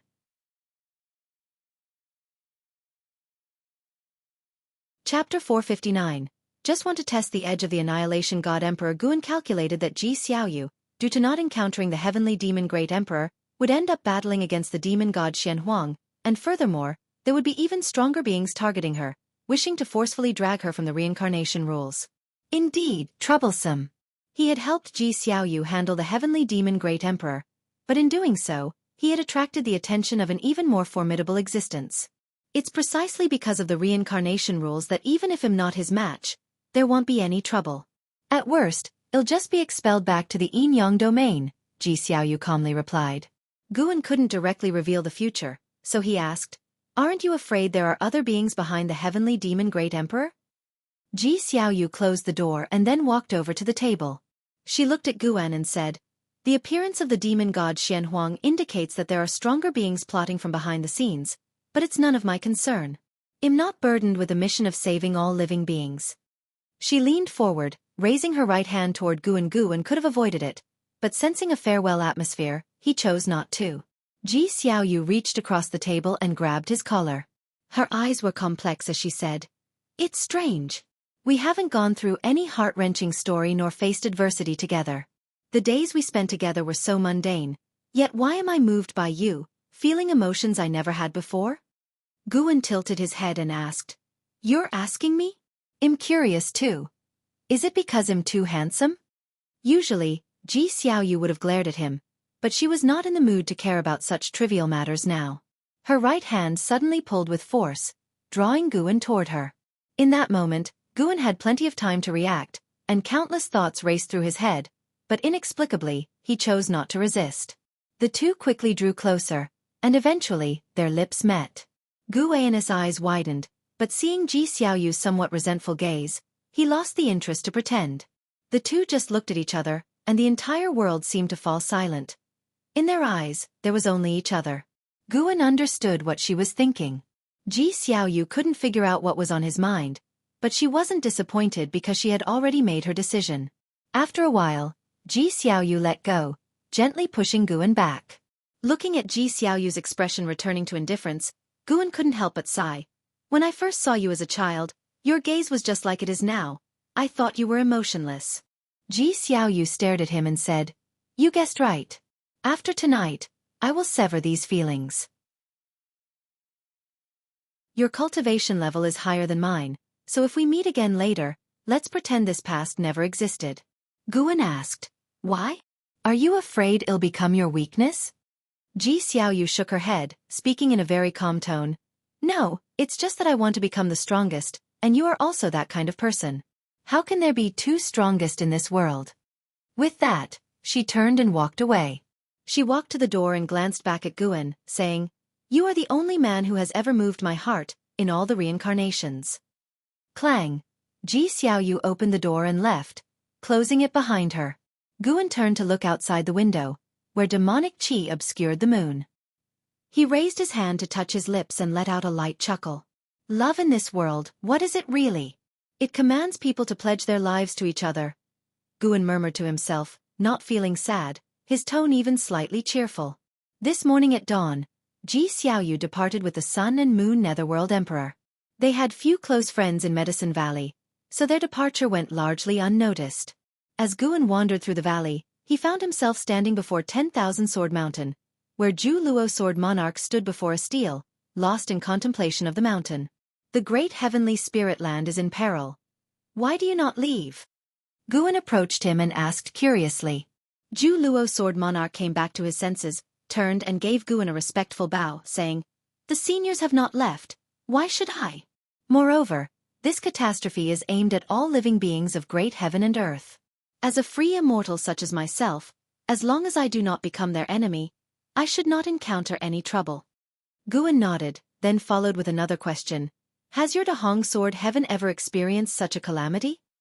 Zhu Luo Sword Monarch replied, "Yes, a very long time ago. It is said that Dahong Sword Heaven was the only survivor of that era. Indeed, having endured such a calamity is what qualified Dahong Sword Heaven to traverse the myriad universes." As he spoke of Dahong Sword Heaven's past, his face showed a trace of pride. "Who is the current ruler of Dahong Sword Heaven?" Guan asked curiously. The Taoist tradition of Dahong Sword Heaven lay in the far-off Dahong realm, beyond his ability to deduce its causality. Yet he had an intuition that Yang Pingon might be an ancient figure in relation to today's Dahong Sword Heaven. Zhu Luo Sword Monarch answered, "Currently, it is headed by the Supreme Sword Venerable, a descendant of Dahong Sword Heaven's ancestral master, and the inheritor of the Master's Sword Tao." Upon hearing this, Guan fell silent. Zhu Luo Sword Monarch observed Gu An's expression, speculating in his heart. He had always felt that Guan possessed the Holy Heart Sword Tao. If Guan had been of low cultivation level, he might simply have been an inheritor. But Gu An's cultivation level was profound and unfathomable, which made him suspect that Guan might very well be the Holy Heart Sword Tao itself. There was a legend within Dahong Sword Heaven that the master of their ancestral master, the saint ancestor of Sword Tao, did not fall, but that with the Holy Heart Sword Tao, he became eternal and indestructible. The saint ancestor of Sword Tao dispersed into the cycle of reincarnation, impossible to find, only potentially revealing himself when the Holy Heart Sword Tao reappeared in the mortal world. Over the years, some had come to understand the Holy Heart Sword Tao, but none were the true saint ancestor of Sword Tao. Nonetheless, Dahong Sword Heaven continued to search for the saint ancestor, fulfilling the ancestral master's will. As long as Dahong Sword Heaven exists, so must the search for the saint ancestor continue. Boom! A rumbling roar came from afar, and a tremendous oppressive force descended. Zhu Luo Sword Monarch turned his head, murmuring, "The reincarnation path emperor truly is extraordinary, worthy of being one of the 4 emperors of Yin Yang. My master once said her talent was the strongest among the 4. It's just that she is the youngest." Guan also looked towards the distance. Ji Xiaoyu did not seek out the heavenly demon divine emperor, but instead chose to make a move against demon god Xianhuang. Speaking of which, she has a very good relationship with the saintly lands of the great heavenly spirit land. If she can find Shengtun, with Shengxin's abilities, perhaps he could preserve the holy court. In that way, at least some living beings would survive, and this era might not be completely annihilated, Zhu Luo Sword Monarch lamented. Guan asked, "Have you ever heard of the Annihilation God Emperor?" Upon hearing this, Zhu Luo Sword Monarch's face changed drastically, and he looked at Guan in astonishment. He struggled for a moment, then gritted his teeth and said, "The name of a God Emperor, I dare not utter casually. What do you wish to ask, senior?" Guan looked up at the sky, speaking softly. "I didn't mean to ask anything in particular. I merely wished to test the edge of the Annihilation God Emperor." At these words, Zhu Luo Sword Monarch trembled with fear. He wanted to flee the place immediately, yet he feared offending Guan. Although he was unsure of the extent of Guan's strength, the Annihilation God Emperor was certainly not someone he could provoke. Even if the Annihilation God Emperor was only a mythical legend, he held a deep wariness of him, a feeling common among cultivators who had ventured into the silent destruction domain.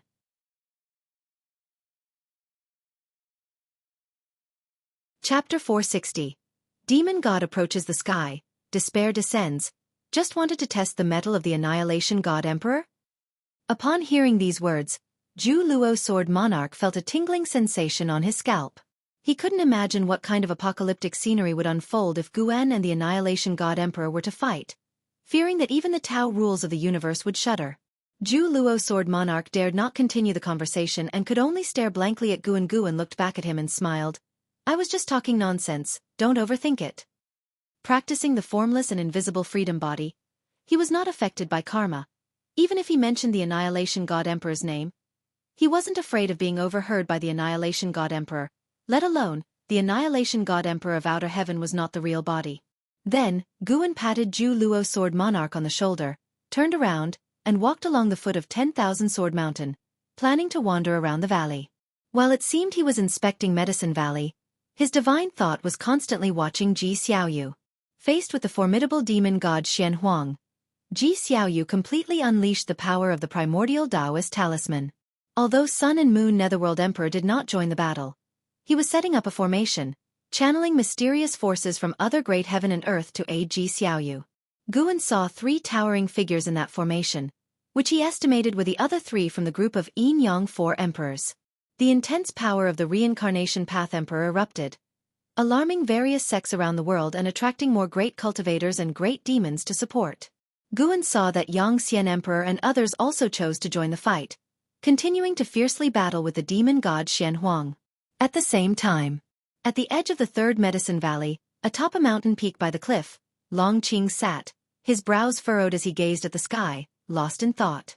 Yu Yingying approached from behind, standing beside him, and asked, "Do you feel something?" Long Qing turned to look at Yu Yingying and said, "Yes, Aunt Yu, do you feel it too?" Yu Yingying had raised him since he was a child.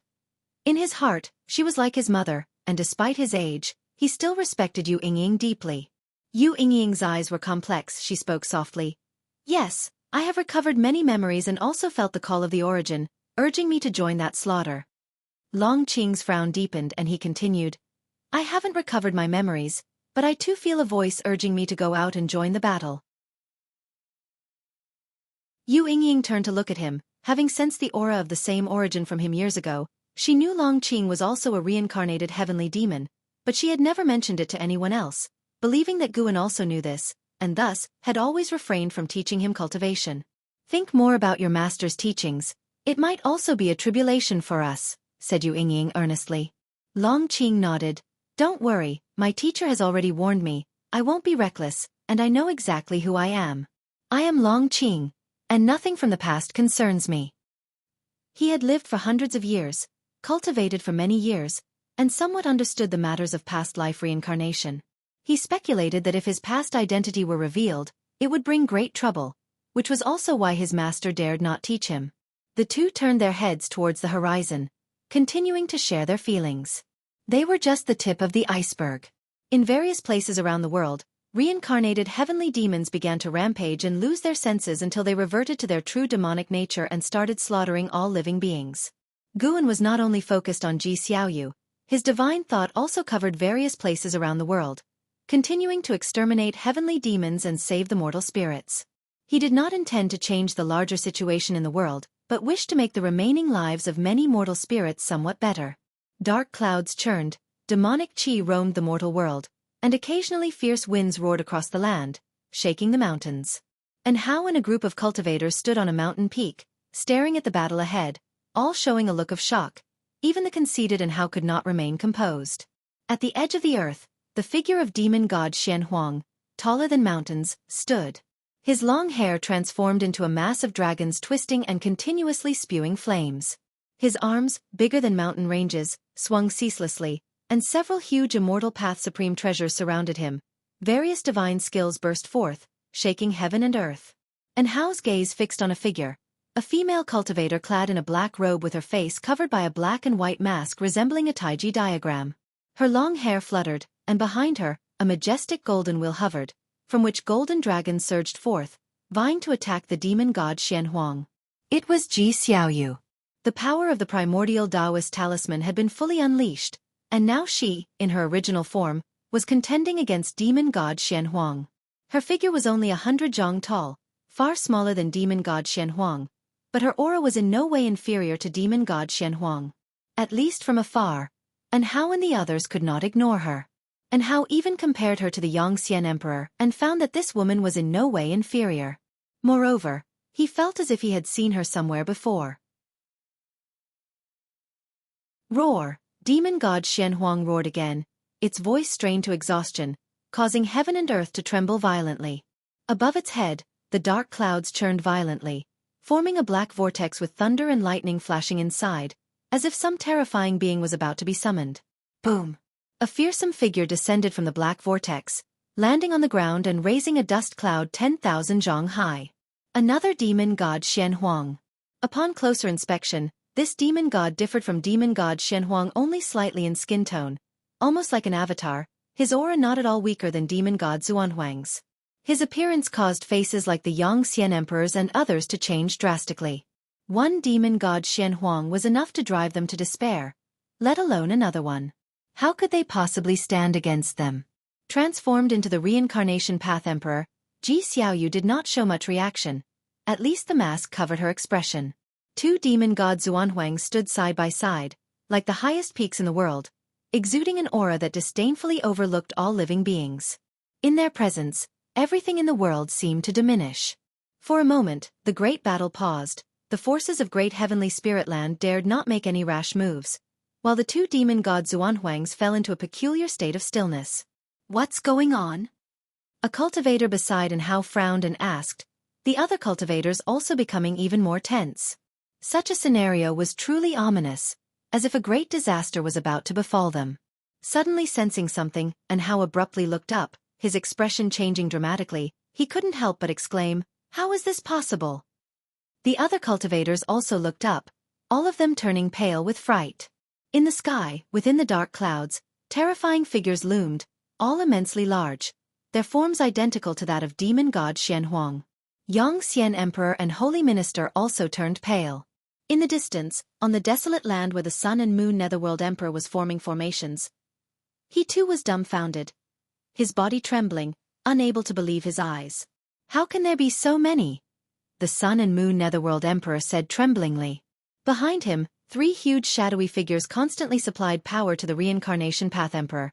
But these three figures seemed insignificant in front of the myriad demon god figures, like ants looking up to a god. As far as the eye could see, the figures of demon god Xianxia filled the whole firmament, each one already monstrous in size, now numbering over 100, forming a scene that drove all beings to despair.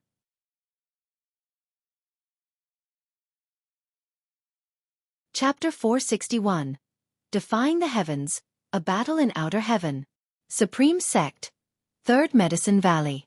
All the disciples outside the houses gazed up, their pupils dilating, reflecting the terrifying visage in the sky, fear creeping across everyone's faces. The black clouds in the sky surged endlessly, revealing only small parts of the horrific figures of the demon god Xianxia, yet even the sight of their feet was enough to chill the spine. What in the world is that? So many. Could these really be heavenly demons? How can they be so massive? Are they coming for our Taizong continent? Don't panic, we have sword Venerable Fu Dao, what's there to fear? Disciples in the valley discussed among themselves, trying to dispel the fear in their hearts, while those inside the houses also came out. An Xian looked up at the terrifying scene in the sky, her eyebrows knitted tightly. She looked towards Gu An's loft, feeling the presence of her master, and her heart suddenly calmed. With the master here, even if the sky falls, there is no problem. Meanwhile, inside the house, Guan held a book in one hand and twirled the fate-determining pen in the other, raising his eyebrows slightly as he muttered to himself, "Have you sensed it yet?" Before Ji Xiaoyu left, Guan divined her future. She was meant to face a single demon god Xianhuang. After a fierce battle and securing victory, she would encounter the Annihilation God Emperor's intervention. Now the number of demon gods Xianhuang had surged to 120. Clearly the Annihilation God Emperor had foreseen something. His target was not Ji Xiaoyu, nor the free immortals of the great heavenly spirit land, but Guan had eradicated many heavenly demons. The Annihilation God Emperor could not be unaware. However, the Annihilation God Emperor could not foresee the hidden hand behind all this, so he dispatched more demon gods Xianhuang. If he knew it was Guan, he would have directly descended upon the Third Medicine Valley himself. Guan was proficient in various sorceries to isolate causal divination, making him inscrutable to the Annihilation God Emperor. As Guan looked at the lifespan notifications that kept popping up, a smile formed on his lips. In the last 2 days, by eliminating heavenly demons, he had already amassed 2 billion years of lifespan.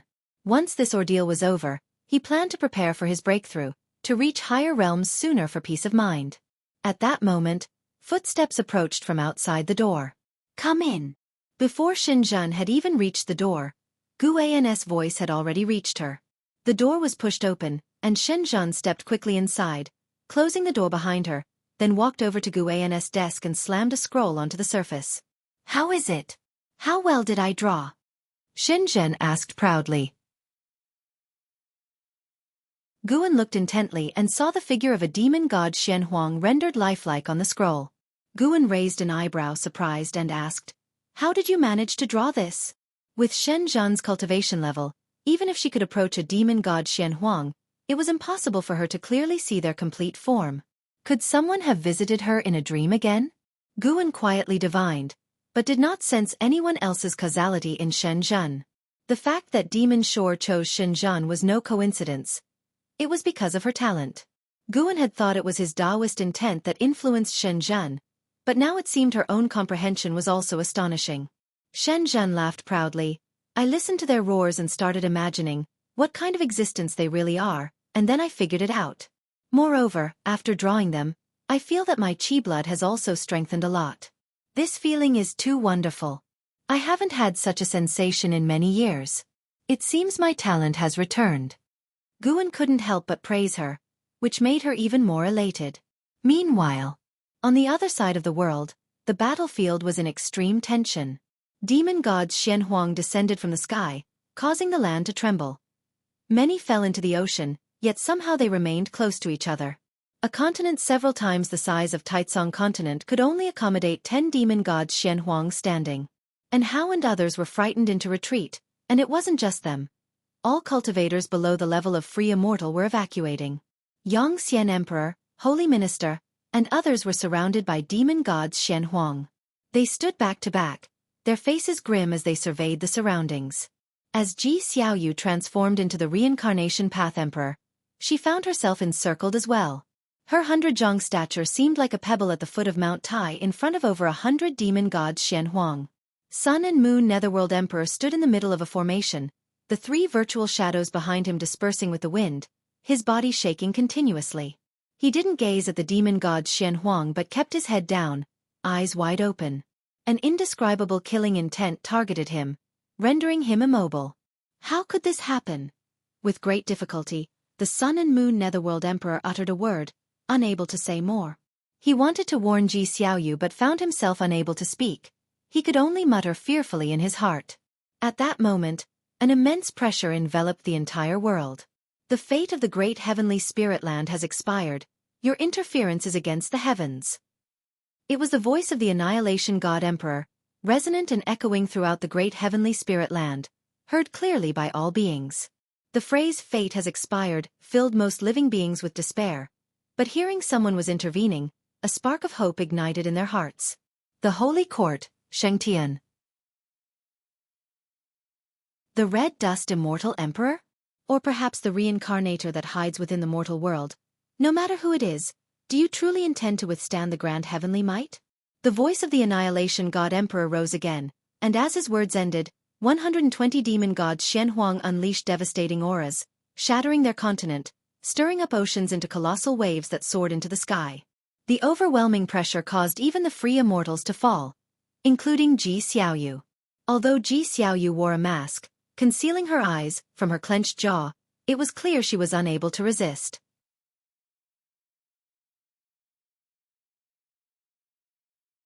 Chapter 461. Defying the Heavens, a Battle in Outer Heaven.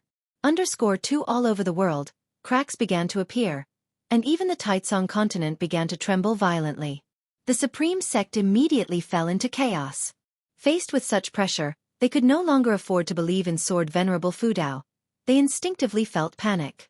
Inside the loft, Xinzhan was also frightened by this pressure, her face pale. She carefully looked at Guan and asked, "Who was speaking just now? It wasn't the demon god from my painting, right?" Guan glanced at her and said, "Indeed, it's not the demon god from the painting, it's someone much more powerful." Each demon god Xianhuang possessed the pinnacle of strength in the free immortal realm. Their combined momentum made it impossible for the great heavenly spirit land to endure. The chief fortune of schools all over the world began to disperse, mountains and rivers collapsed, and grotto heavens were torn. Everything was moving towards destruction. Lava surged from crevices in the ground, driving away the mortal spirits, but the mortal spirits could not outrun natural disasters. Like a flood sweeping over an ant nest, life at that moment became incredibly fragile.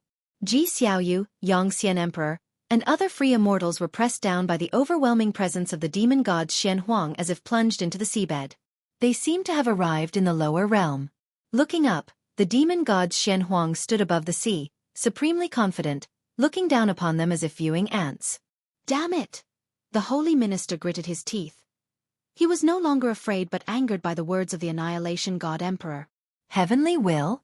They of the holy court were the heaven of the great heavenly spirit land. The thoughts of the Yangxian emperor were similar to those of the holy minister. Even in death, he did not want to acknowledge that the other party represented heaven. What saddened them most was that not just them, but all beings in the great heavenly spirit land at that moment didn't even have the right to speak. In front of that voice earlier, were they any different from plants?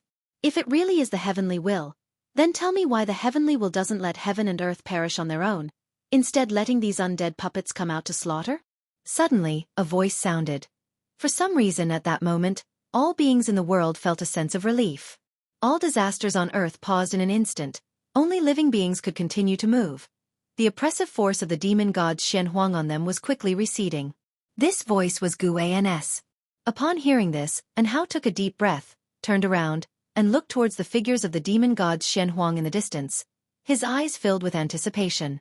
He wanted to see how his master would eradicate these demon gods.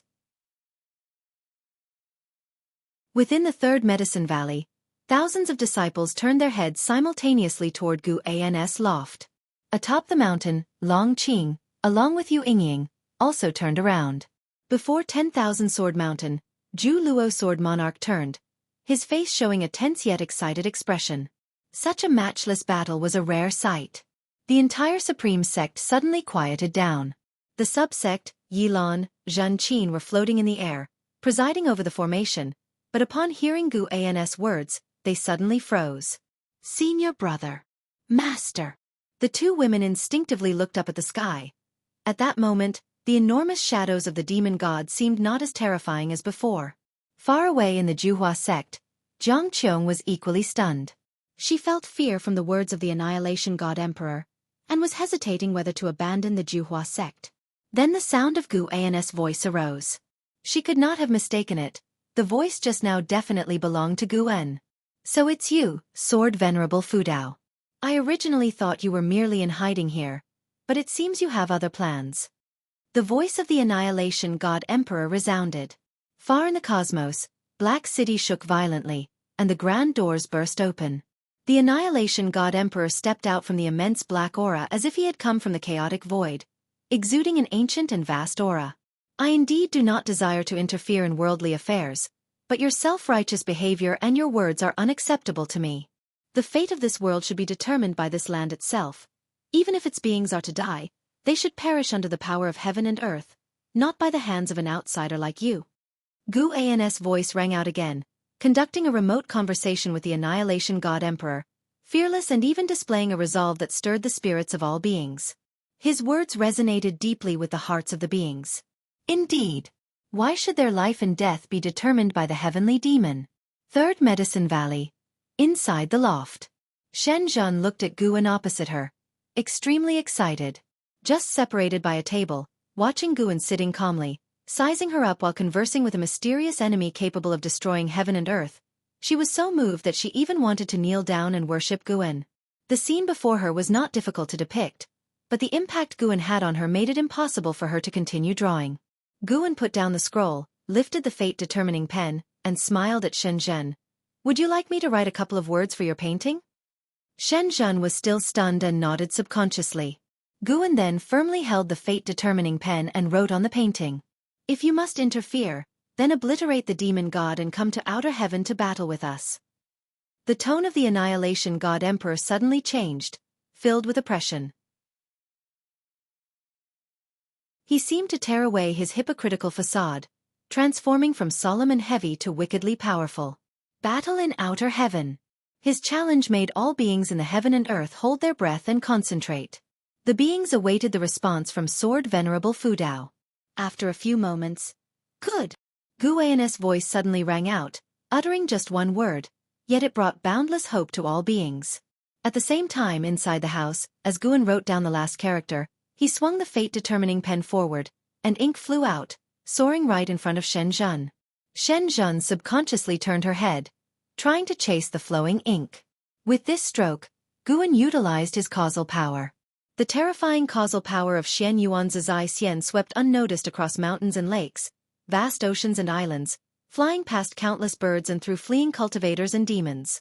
Located underwater, Ji Xiaoyu, Yangxian Emperor, and others looked upwards at the arrogant figures of the demon gods, their tension escalating as they awaited the intervention of Sword Venerable Fudao.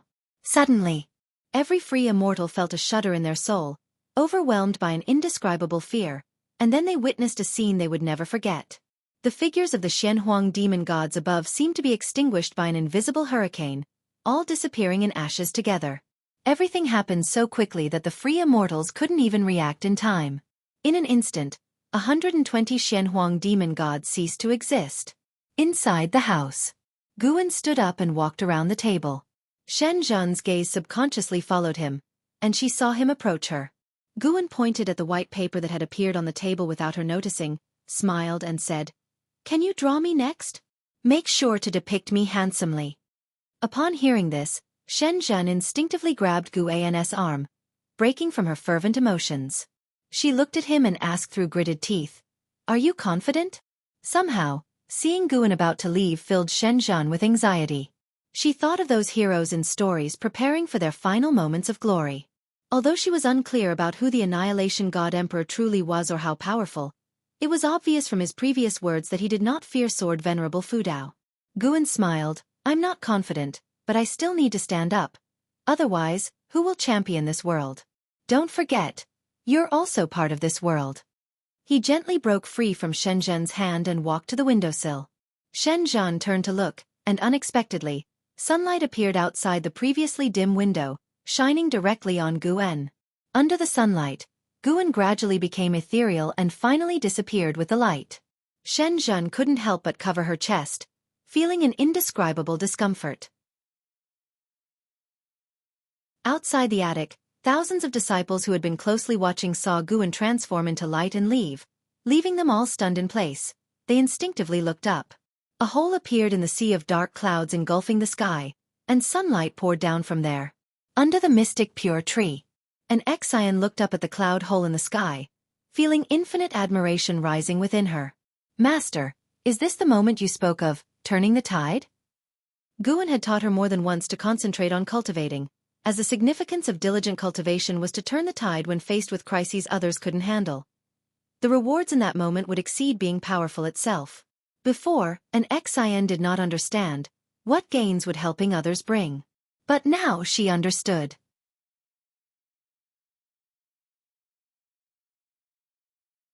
Chapter 462 The Power of the Taoist Hidden Immortal. Countless heavenly demons hovered above the great heavenly spirit land, guarding it from every direction, all their gazes fixated upon it. Looking along their line of sight, the magnificent and vast great heavenly spirit land presented a scene of destruction. Continents fractured like spiderwebs, tumultuous seas turned into terrifying waves, and all these scenes had come to a standstill. The aura of demon god Xianxia has disappeared. How is that possible? So many demon god Xuanhuangs were annihilated in an instant. Just how high is Sword Venerable Fudao's Tao level? Why hasn't His Majesty appeared? He wouldn't have. How could that be possible? He is the heavenly demon great emperor, the most powerful existence in our demon race. Nothing can have happened to him. He must be held up by something. Will Sword Venerable Fudao come out? The heavenly demons discussed heatedly, filled with fear towards Sword Venerable Fudao. They had experienced the formidable presence of demon god Xianxia themselves. Even a single one stood beyond their reach. And yet, so many demon gods Xianxia, standing together, were simply eradicated by Sword Venerable Fudao. How could they not fear him? Suddenly, a beam of golden light shot out from within the great heavenly spirit land, piercing through the heavenly demons' encirclement. The closest demons were so frightened that they hastily dodged. All the heavenly demons focused their gaze, and they saw a figure walking toward the source of the golden light. It was Guan, dressed in white, wielding the fate-determining pen, and wearing the immortal king crown. His aura that surpassed the free immortal held all the heavenly demons in awe. The heavenly demons did not feel an overwhelming presence from Guan as they did from the demon god Xianxia, but upon laying their eyes on Guan, they could not muster a shred of fighting spirit. They didn't feel discomfort in body or soul, but instinctively, a sense of reverence arose. Those of lower cultivation realm even knelt down, worshipping the figure of Guan looked ahead, moving within the golden light, his figure constantly shifting, leaving behind trails of afterimages, ethereal like an immortal. Looking in the direction where the golden light extended, in the depths of the universe, thick black chi surged as the annihilation god emperor approached Guan. Their eyes saw only each other, as if the demons and meteors they passed by on the way were nothing. The distance between them quickly closed, and the annihilation god emperor's aura climbed relentlessly. The heavenly demons turned and watched, all knowing this battle would determine whether they could conquer the great heavenly spirit land or not. The people of the great heavenly spirit land also held their breath in anticipation. They couldn't see the scene beyond the sky, but the natural disasters around them were still frozen, indicating Sword Venerable Fudao was still there and the calamity from beyond had not yet ended.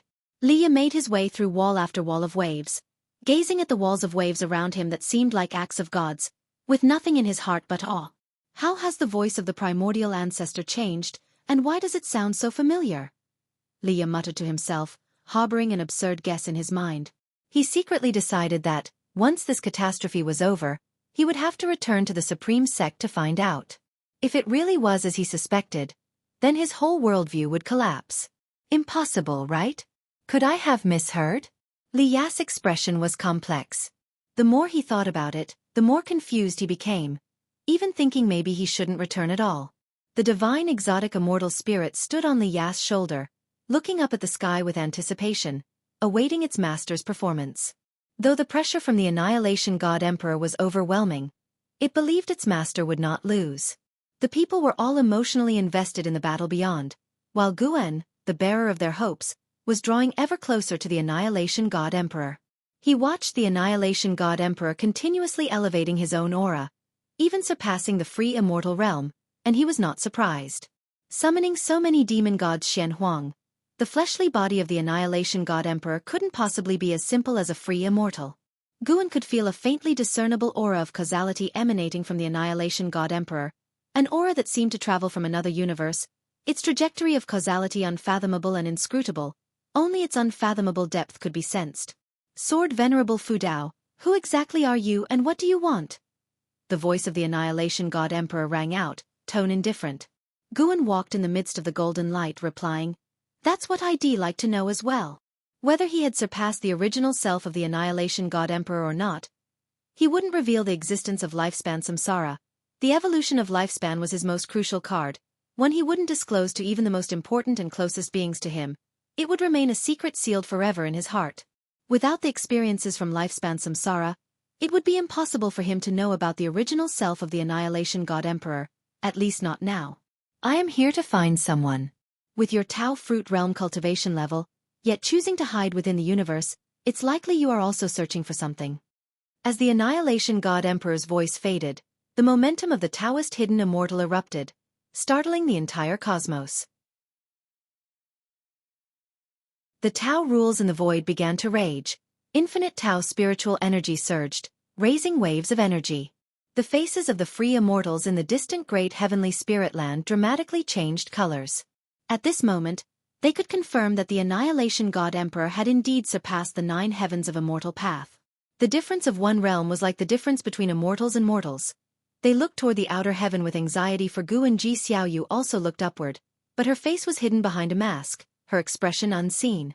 Do you wish to reach some kind of understanding with me? My demand is simple. Let all beings within this heaven and earth live and die by their own devices. Guan spoke assertively. Having already revealed himself, there was no need to entertain the idea of retreat. He was prepared to make an enemy of the Annihilation God Emperor. Upon hearing these words, the Annihilation God Emperor's gaze turned cold. He raised his right hand, palm up, and in an instant, the black aura around him surged and expanded tumultuously, coalescing behind him to form a massive dark purple door, overwhelmingly large, adorned with various engravings. Sceneries of heaven and earth, demon beasts, and fierce beasts, all-encompassing. Anyone who saw this door would feel an overwhelming and vast presence wash over them. Guan felt the Tao rules around him suddenly solidify. Tao spiritual energy was squeezed out, as if an invisible domain unfolded, trapping him. I have long since noticed that you have stepped into the Tao fruit realm. So be it, let us battle with our respective Tao. The voice of the Annihilation God Emperor rose again, and as his words ended, the Tao gate behind him thunderously opened, brilliant light burst forth, and figures stepped out one after another. Guan's brow furrowed slightly. This was. His gaze immediately became icy cold, a killing intent blossoming in his heart. Without another word, Guan raised the fate-determining pen and drew a large circle in front of him. The ink erupted with a terrifying force that shook the void. Immediately after, a giant wheel appeared behind him. The ultimate mixed yuan wheel. Guan then wielded the pen, and the grand and imposing ultimate mixed yuan wheel burst forth with a vast impulse, flying past him with formidable force, surging towards the Annihilation God Emperor. The Annihilation God Emperor lifted his hand, striking towards Guan. The thousands of figures behind him mirrored the gesture, an endless parade of palm strikes bursting forth, each carrying different powers of rules, showcasing the formidable might of the Taoist hidden immortal to perfection. The two powers collided rapidly. The ultimate mixed yuan wheel crushed all the palm strikes in its path and sped towards the Annihilation God Emperor at an incredibly fast pace, smashing into the Tao gate behind him. The ultimate mixed yuan wheel seemed to hitch for a moment, then shattered the Tao gate, hovering behind the Annihilation God Emperor. The boundless cosmic void revealed a massive trail of energy that could not be seen to its ends, rapidly expanding as though a flood was laid across the cosmos, and Guan and the Annihilation God Emperor were precisely in the midst of this torrential flow.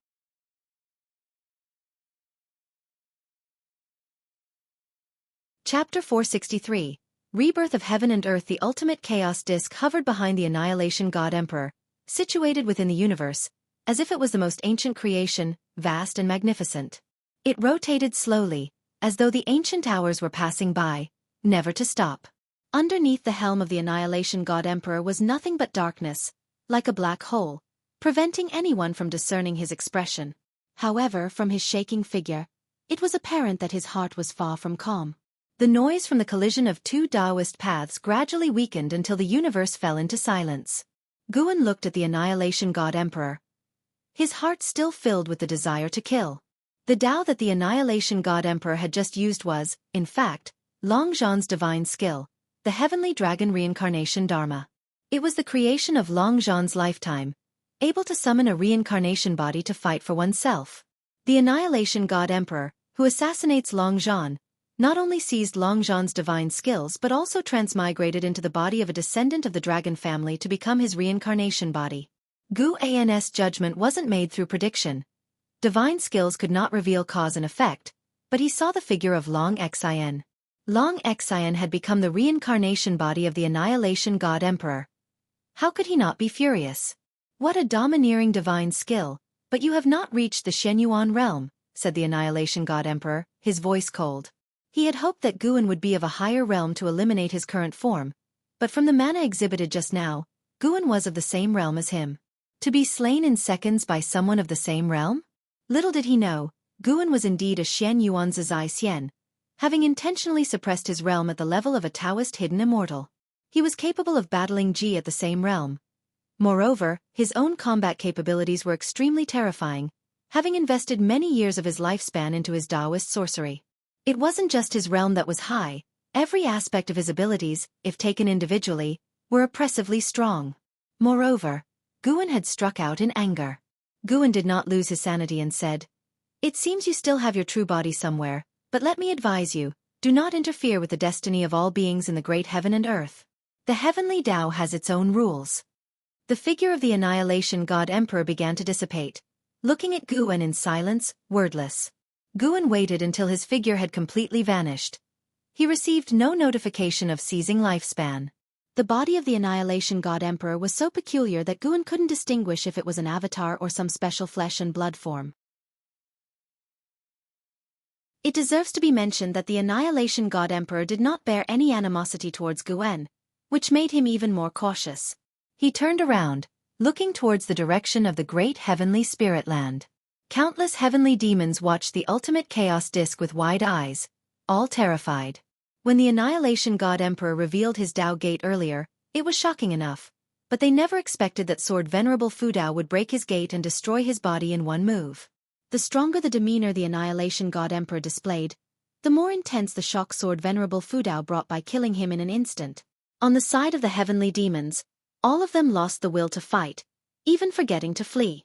It wasn't until Gu An's figure appeared within that golden light, heading back, that the heavenly demons snapped out of it and started to scatter. Guan did not pursue the fleeing demons. After all, they were living beings too. Excessive killing might attract major trouble. Moreover, he was now portraying himself as a reclusive great power. He had acted previously because he could not bear to see other beings suffer. If he were to massacre the heavenly demons indiscriminately, the nature of his actions would fundamentally change. He did not wish to reveal the slightest clue about the evolution of lifespan, especially now that he was being watched by the Annihilation God Emperor. The Annihilation God Emperor might have sensed the ability of Long Zhan to take lifespans, so he continually chose descendants of the Long family to reincarnate. As Guan walked within the golden light, ignoring the heavenly demons fleeing in disarray like a flurry of blossoms, he pondered on his own. He raised his eyes towards the great heavenly spirit land, deducing its cause and effect. After this battle, the heavenly demon retreated, the Shenyu divine dynasty dissolved, and great heaven and earth once again became a scene of struggle for supremacy between the immortal dynasty and the holy court. But before the purge of all beings, the timeline was stretched long. Although an ultimate catastrophe would eventually cause the obliteration of all beings and the rebirth of heaven and earth, at least during this period, generation after generation of beings could live out their lives. For mortals, 1,000 years were out of reach. For most demon creatures, 10,000 years were equally unattainable. For the beings before the old and new transitions of heaven and earth, Guan was the savior. And after the rebirth of heaven and earth, not all beings would die. Ultimately a few would survive. When the new beginning started, they would become the trailblazers of the new epoch with their own Tao level, becoming the immortals in the hearts of the countless beings.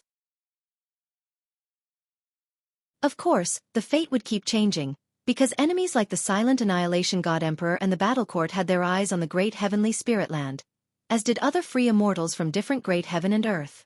It was not only the great heavenly spirit land, but any great heaven and earth that had the same fate trajectory, with only a difference in time. As Guan passed through the heavenly Tao light layer, the natural disasters and calamities in the mortal world began to subside, slowly, giving the mortal spirits plenty of time to evade.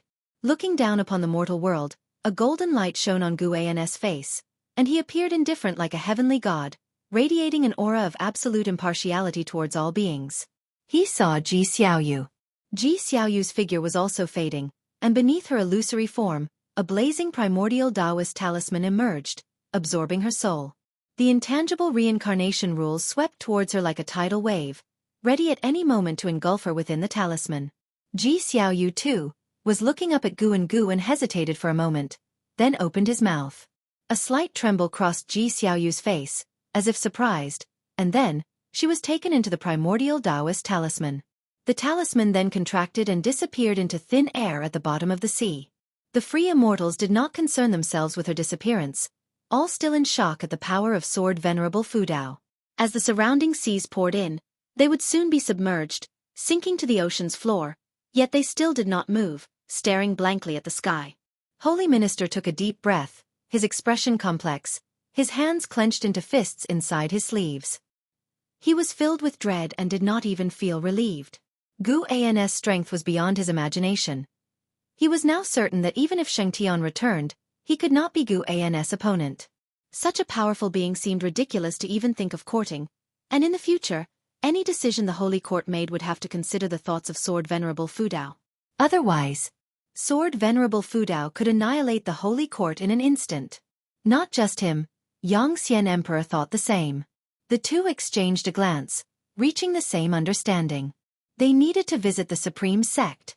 Meanwhile, inside the Third Medicine Valley, the disciples were still anxiously waiting. Xianxia stood by the window, basking in the golden light left by Guan's departure. She wanted to follow the golden light to catch a glimpse of Guan's figure. Her mind was a mess, unclear about what really happened in outer heaven. Guan, you'd better not run into trouble. Otherwise, who will I write my books for? Xianxia bit her teeth and muttered to herself. No sooner had she spoken, she suddenly widened her eyes and rubbed them to make sure she wasn't seeing things. After confirming she was right, a smile blossomed on her face.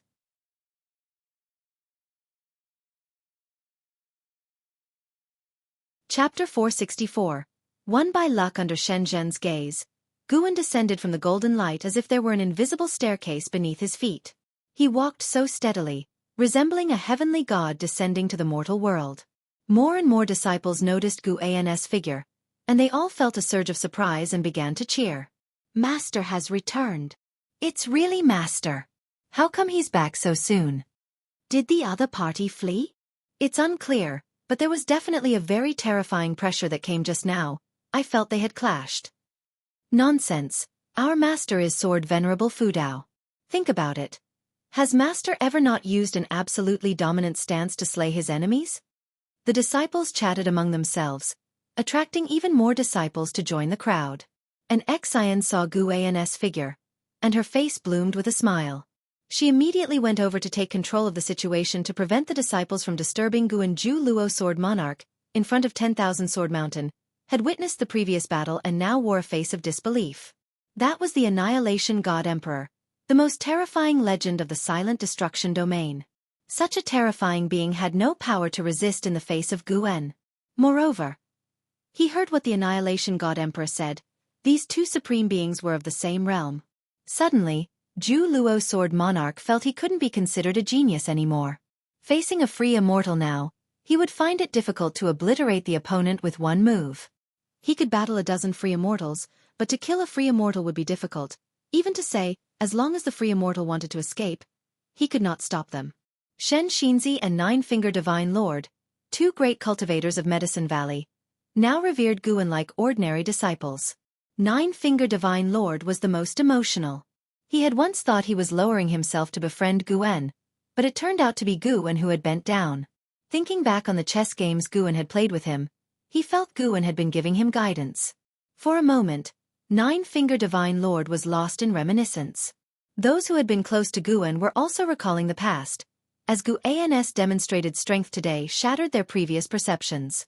Xianxia stepped back, watching Guan enter through the window. She stared dumbfounded at him, the golden light still not dispersed from his body.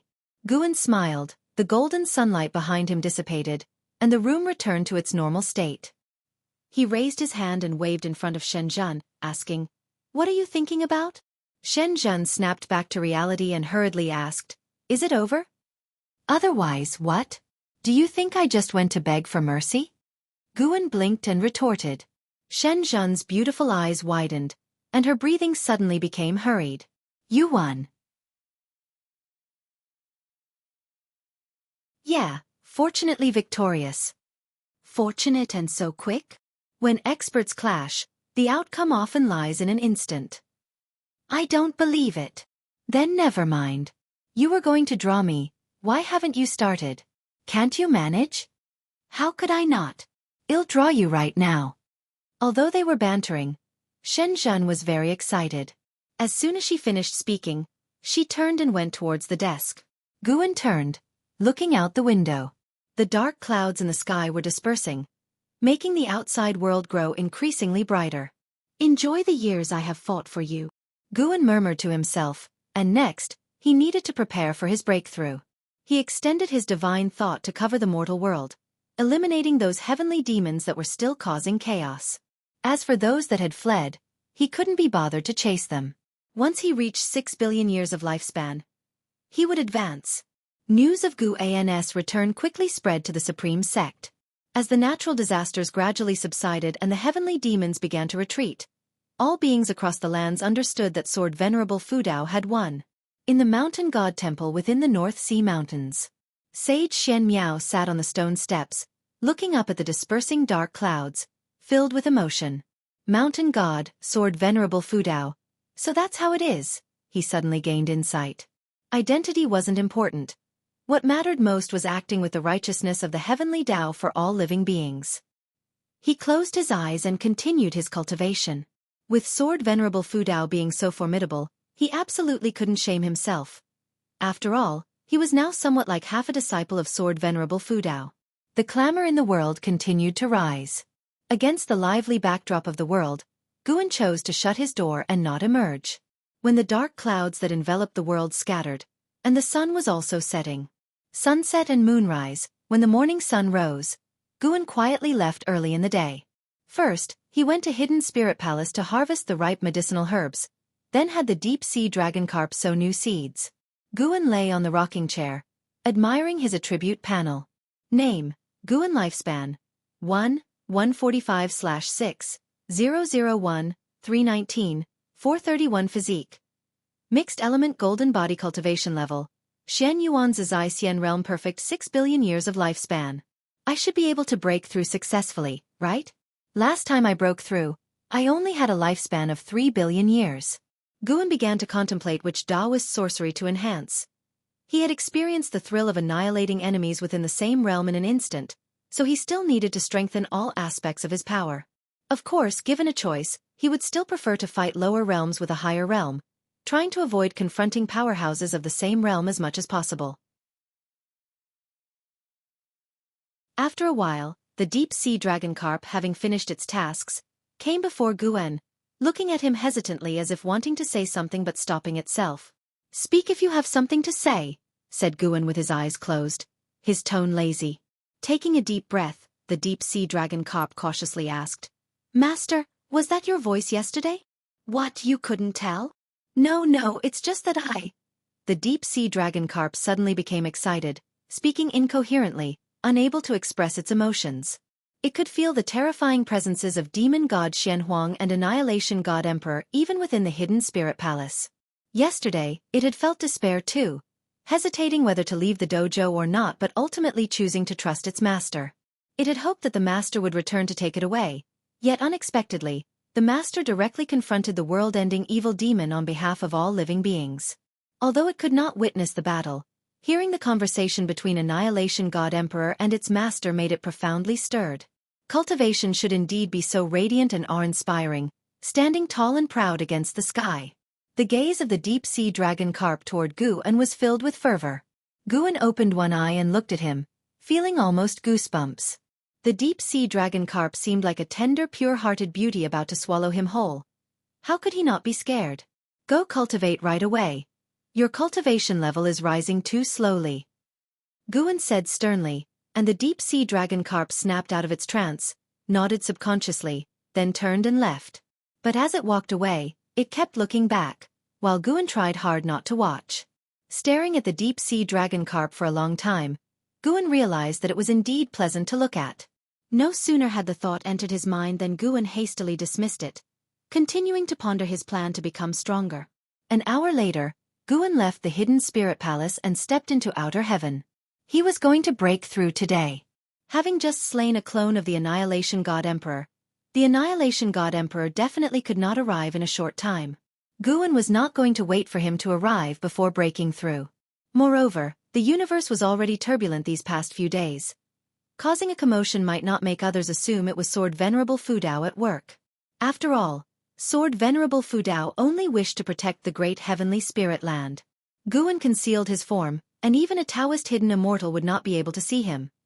He quickly flew into the silent destruction domain towards the spot he had previously selected for his breakthrough. This time, he planned to delve deep into the silent destruction domain. Along the way, Guan saw many great heaven and earths, each encircled by a layer of heavenly Tao light, protecting them from the erosion of the Tao spiritual energy of the silent destruction domain. How many heavens and earths are there in this universe? Guan suddenly grew curious but didn't rush to explore. Once he landed on a desolate continent, he immediately set up a lifespan barrier. This continent was much larger than the Taitsong continent, with other similar desolate continents of various sizes floating around it, devoid of any greenery or elevation, dark and without daylight. Guan speculated that this was what remained after a great heaven and earth had been shattered, very distant from the great heavenly spirit land, separated by 8 vibrant great heaven and earths along the way. He began to probe the universe with his divine thought, and the divine thought of a Xianxia spread out in an instant. The universe was boundless, and even the divine thought of a Xianxia could not reach the end in a short period, perhaps because there simply was no end. Guan did, however, see a boundary gate, which in his eyes was a forbidden land.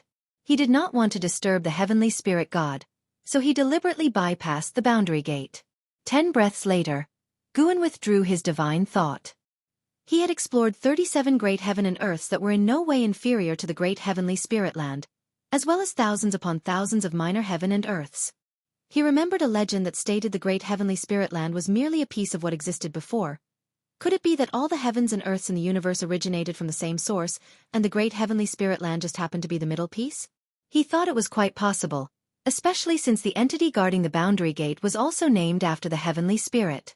Guan was full of curiosity about the worlds within the boundary gate, but he knew now was not the time to explore the boundary gate, and he wouldn't even seek out the legends about it.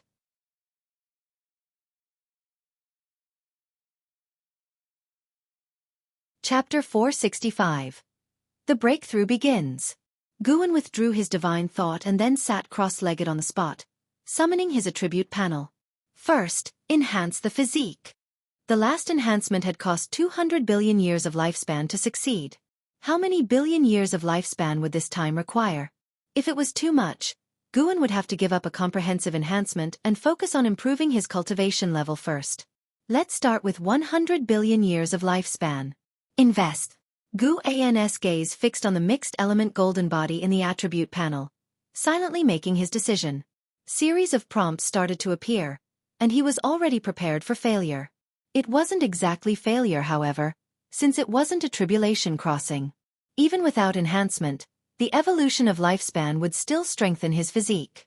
Thinking this, Guan felt quite relaxed. After all the prompts had appeared, the mixed element golden body did not advance. He continued to invest another 100 billion years of lifespan, watching the prompts quickly reappear. Still, there was no success in advancing. The third 100 billion years of lifespan was invested. After all the prompts had settled, Guan could only continue to invest another 100 billion years of lifespan. He started to feel the pressure, realizing that at this stage, a full-range enhancement seemed out of reach with just 60 billion years of lifespan. Fortunately, on the fourth investment of 100 billion years of lifespan, success was achieved, and the mixed element golden body advanced to the primordial chaos body. As the successful prompts appeared, the lifespan barrier began to take effect, voraciously devouring the Tao spiritual energy from the void. The majestic Tao spiritual energy surged into Guan's body, causing his long hair to flutter. Guan looked at the lifespan barrier, observing the changes in the consumed lifespan numbers. Very quickly. Thankfully, he had ample lifespan. After watching for a while, Guan closed his eyes, immersing himself in the transformation of the primordial chaos body. The void of the silent destruction domain began to erupt, with terrifying figures surging in the darkness and vast divine thoughts sweeping through the void. The influence of the lifespan barrier continued to expand, not in a circular spread but by causing the void to be stripped of Tao spiritual energy. The desolate continent where Guan was located was just one of the affected areas. Although powerful presences flew over him, none had yet noticed the anomaly on this continent. After an ancient hour had passed, Guan finally completed his transformation into the primordial chaos body. During the transformation, he was not only absorbing Tao spiritual energy but also absorbing the power of Tao. The primordial chaos body had an affinity with all Tao rules, allowing him from now on to comprehend any Tao much more easily. At the same time, he awakened the power of Ji. The power of Ji was not a transformation of spiritual energy but was a power of his own will, possessing an unfathomable capacity for metamorphosis and possessing unimaginable offensive might. After completing the sensation and understanding, Guan felt he could wreak havoc everywhere purely with the power of Ji. It was indeed a physique that could only be forged with 400 billion years of lifespan. And even before this, the mixed-element golden body had also been built over many years of accumulated lifespan. Guan recalled his previous physiques, ranging from low to high, as 5 elements treasure body, innate Taoist body, mystic holy body, primordial karmic body, Tai Chu Hun Yuan body, primordial ultimate body, mixed element golden body, and primordial chaos body. Before the 5 elements treasure body, he had spent a great deal of lifespan enhancing his spirit root. In the great heavenly spirit land, a treasure body was already a first-class physique of the current age. Zhu Zai's Tai Chu swallowing Yuan body was roughly equivalent to the primordial karmic body, which was the most powerful physique Guan had ever seen. Of course, it was only in this era that Guan had seen many powerful physiques within the lifespan samsara. Next up was the enhancement of cultivation techniques, ultimate skills, and divine skills. First came the Great Tao Unlimited skill. Guan spent over 3 billion years of lifespan to elevate the Great Tao Unlimited skill to the Tao Great Freedom Wishing Scripture. Then came the half an hour of legacy phase, where the lifespan barrier had plunged the silent destruction domain into chaos, with even some races fleeing. After inheriting the cultivation techniques, Guan continued his lifespan evolution. The Great Thousand Follow Heart Void skill ascended from the Great Thousand Xian Void skill, consuming nearly 3 billion years of lifespan. The Xianhuang Eternal Tao step ascended from the Eternal Measuring Heaven Tao step, taking 350 million years of lifespan. The Heavenly Purple Micro Saint Tao body ascended from the Formless and Invisible Freedom body, costing 4 billion years of lifespan. Time swiftly passed. The anomalies in the silent destruction domain had already affected the great heavenly spirit land. Both the Immortal Dynasty and Holy Court dispatched great cultivators to defend it. The heavenly demons within the great heavenly spirit land had not completely dissipated, and now there was terrifying turbulence coming from beyond, alarming the cultivators from both sides. However, with the presence of Sword Venerable Fudao, they were not entirely hopeless. What's going on? Could there be an existence more terrifying than the heavenly demons? I'm not sure. Maybe it's related to that voice from yesterday. Don't be afraid. Despite the many terrifying Ori, if you feel carefully, they dare not approach the great heavenly spirit land. Exactly. Sword Venerable Fudao is an existence that transcends the 9 heavens of the immortal path. Have you ever heard of such an existence in the silent destruction domain before? Monks from the Holy Court and immortal spirits from the Immortal Dynasty discussed among themselves. Mentioning Sword Venerable Fudao excited them, especially when comparing him to the powerful beings from beyond, which filled them with pride. Their guesses weren't wrong. Those terrifying Ori from the silent destruction domain indeed dared not come close to the great heavenly spirit land. Many great powers secretly watched the battle between Guan and the Annihilation God Emperor. When Guan annihilated the Annihilation God Emperor with one move, they retreated very quickly and have yet to calm their emotions to this day. More and more great cultivators and great demons flew out from the great heavenly spirit land, gathering above the heavenly Tao light layer, readied for battle. While they discussed the anomalies from the beyond, they inevitably brought up Sword Venerable Fudao. Some even proposed that Sword Venerable Fudao should become the common lord of the world so that the Holy Court and Immortal Dynasty need not compete anymore, and many agreed with the suggestion. Guan, who was being discussed, had just finished inheriting the memory of the Heavenly Purple Micro Saint Tao body. This was a body refinement cultivation technique, not a physique, and it still retained the trait of preventing deduction by others, while also awakening a divine skill. Guan did not delve into the newly understood divine skill for the time being. He looked at his attribute panel and saw he had 41 billion years of lifespan remaining. The consumption of lifespan by the lifespan barrier was also a significant number not to be overlooked. Guan hesitated for a moment and decided to directly invest in cultivation level, to avoid the risk of breakthrough failure. Good practice 1 billion years at a time. You practice Qi absorption cultivation for 20 million years, and with the great accomplishment of Tao Great Freedom Wishing Scripture, you forcibly attempted to break through to the Luo Tianzizai immortal realm. You began tribulation crossing but could not endure the Zhongshuan Great Tao reincarnation tribulation, and the crossing failed. You practiced Qi absorption cultivation for 40 million years, and with Tao Great Freedom Wishing Scripture, you forcibly attempted to break through to the Luo Tianzizai immortal realm. You began tribulation crossing but could not endure the Zhongshuan Great Tao reincarnation tribulation, and the crossing failed. 20 million years for one tribulation crossing? Good grief! Guan was shocked. The last time he broke through, it was only 5 million years per tribulation crossing. Is Luo Tianzizai immortal that tyrannical? And this was after Guan had already enhanced his physique and cultivation techniques. Fortunately, he had kept 41 billion years of lifespan, or else he truly might not have been confident in a successful breakthrough.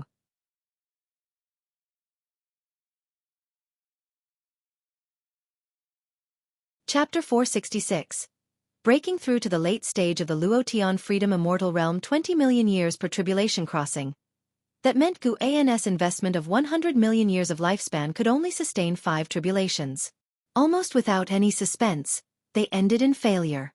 He still had 4 billion years of lifespan left. Could he cross tribulation 200 times at most? This time, he must reserve at least 500 million years for the lifespan barrier, to avoid any mishap.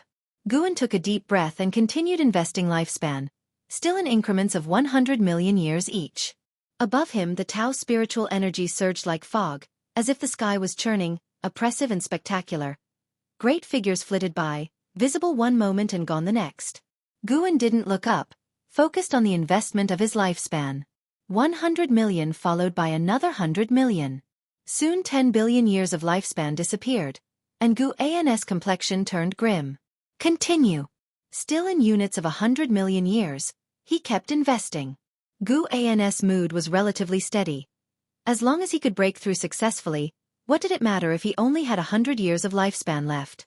He could quickly accumulate lifespan. In the end, another 10 billion years were spent.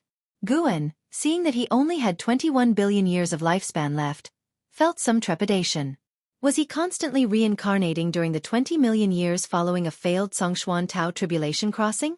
Engrossed in his chaotic thoughts, Guan continued to invest 100 million years of lifespan. 100 million followed by another 100 million years. Guan's lifespan quickly dwindled to 11 billion years. He decided that if he still hadn't achieved breakthrough success by 500 million years, he would give up trying to break through. Having thought this, he once again invested 100 million years. The prompt length changed. You have practiced Qi absorption cultivation for 60 million years. You forcefully attempted to break into the early Luo Tian Freedom Immortal Realm with the help of the Tao Great Freedom Wishing Scripture, beginning your tribulation. You endured the Zhongshuan Tao reincarnation tribulation and successfully crossed the tribulation, your cultivation level breaking through to the early Luo Tian Freedom Immortal Realm. You have practiced Qi absorption cultivation for 100 million years. Your cultivation level has improved. 10 billion years of lifespan remaining. Continue to ascend. Guan invested another 200 million plus years of lifespan, finally advancing his cultivation level to the middle stage of the Luo Tian Freedom Immortal Realm. He suddenly felt uneasy, fearing that this time, he might be unable to reach the perfect realm in one go. No matter, it would be good enough to reach the late stage. The middle stage didn't sound strong enough. Eventually, Guan invested over 300 million years of lifespan and successfully reached the late stage of the Luo Tian Freedom Immortal Realm. He had a bit over 480 million years of lifespan remaining, and the lifespan barrier had already started extracting Tao spiritual energy. The disturbance this time would surpass all before. Guan only hoped not to alarm the heavenly spirit god. He didn't want to encounter the heavenly spirit god at this moment. He felt that even the true form of the silent annihilation divine emperor was not as strong as the heavenly spirit god otherwise. The silent annihilation divine emperor in his true form would have sought him out for trouble long before. Without absolute confidence, Guan wouldn't recklessly clash with the heavenly spirit god. Even if the cosmos where the great heavenly spirit land was located was a prison, as long as he could continue seizing lifespan, even if he always stayed within the great heavenly spirit land, he wouldn't find it dull.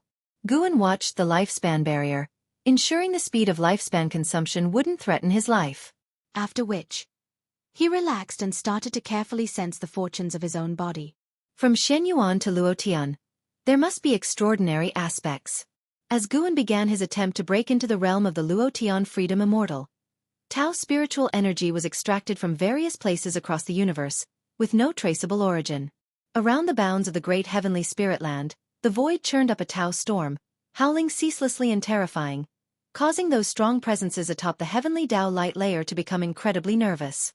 The disturbances in the universe grew larger and larger, and while there wasn't the terrifying pressure of the silent annihilation divine emperor, the abnormalities in the universe's laws and spiritual energy were more unsettling, leading people to worry whether the universe was on the verge of collapse. Some speculated that it was the immense strength of Sword Venerable Fudao, and that mysterious being that made the universe unable to withstand. However, no one dared to blame Sword Venerable Fudao, for without him, that mysterious being would have the power to annihilate the great heavenly spirit land. Time continued to elapse. While all beings were restless and uneasy, Guan was immersed in the fortunes of his being. Within the great heaven and earth, mortal spirits were unaware of the disturbances beyond the sky.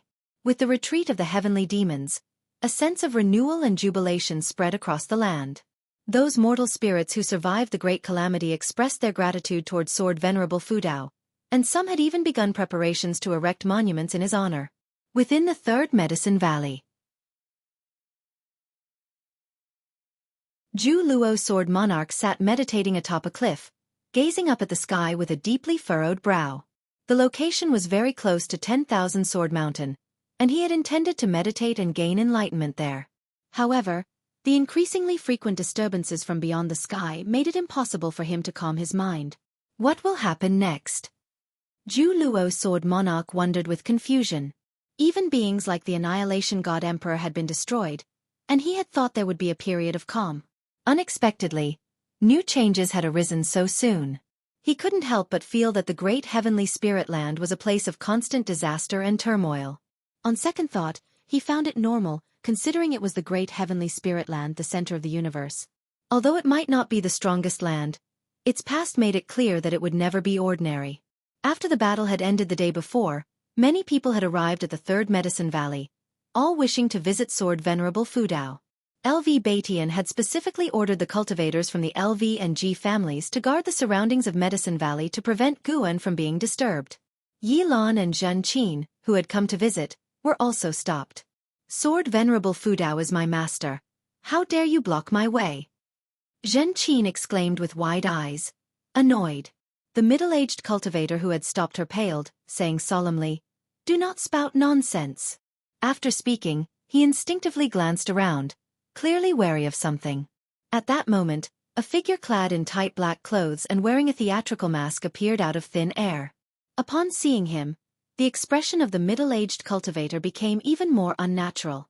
Immediately afterward, as if hearing something, the middle-aged cultivator bowed to Yi Lan and Zhen Qin, saying, "My apologies, I was blind to the truth.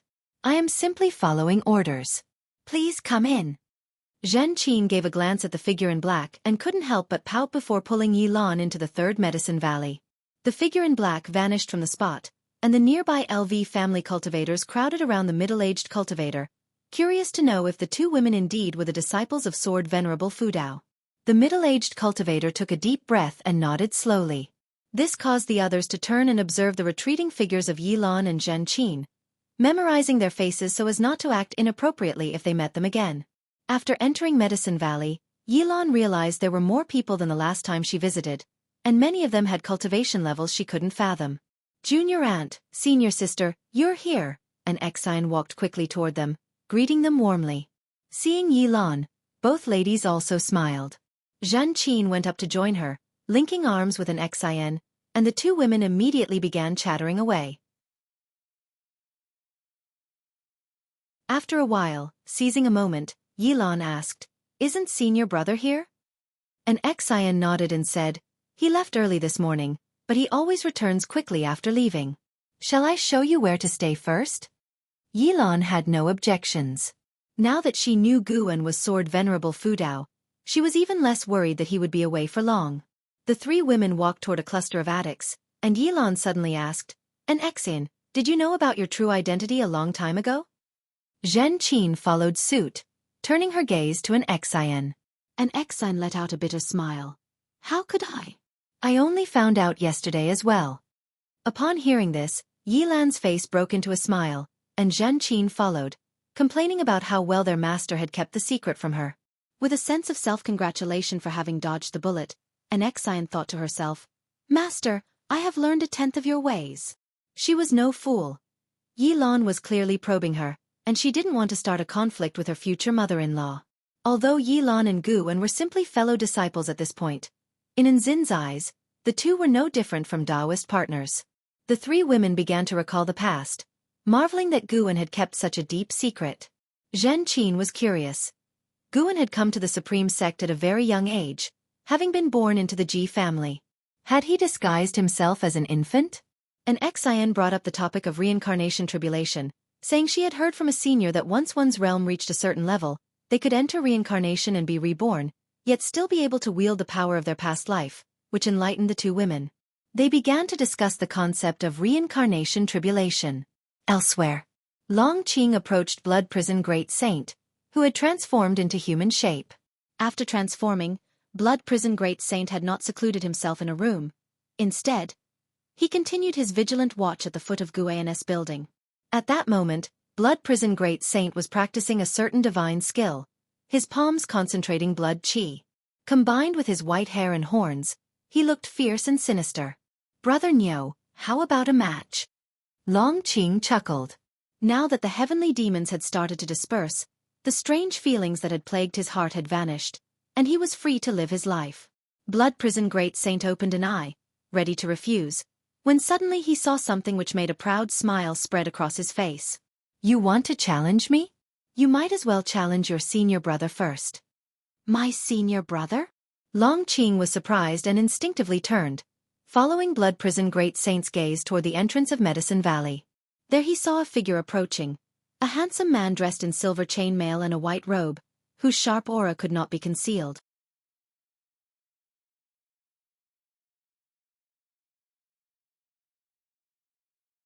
Chapter 467. Luo Tian representing heaven. Yang Jian walked along the mountain path of the third Medicine Valley, looking at the bustling Medicine Valley, his heart filled with emotion. Years had passed, and truly, things were no longer the same. After walking a distance, Yang Jian didn't come across anyone familiar. He did not use his divine sense, returning to this place, he didn't want to be too intrusive. "Yang Jian, senior brother?" A voice filled with surprise reached his ears, prompting Yang Jian to turn and look. He saw a female cultivator approaching, her features pleasing and appearing to be in her 30s. Her eyes shone with surprise as she looked at him, even mixed with tears. Yang Jian looked at her, finding her somewhat familiar, yet he couldn't recall who she actually was. Countless years are so long, to say nothing of his journey into the reincarnation vortex, experiencing many lives. In his eyes, the time that had passed was far more than just a few hundred years. Yang Jian watched the female cultivator come before him, her joyous eyes making him feel compassion. After some thought he asked, "Are you well?" The fact that she could call out his name meant she certainly knew him. Unable to explain the intricacies of reincarnation, it wasn't kind to say he had forgotten her.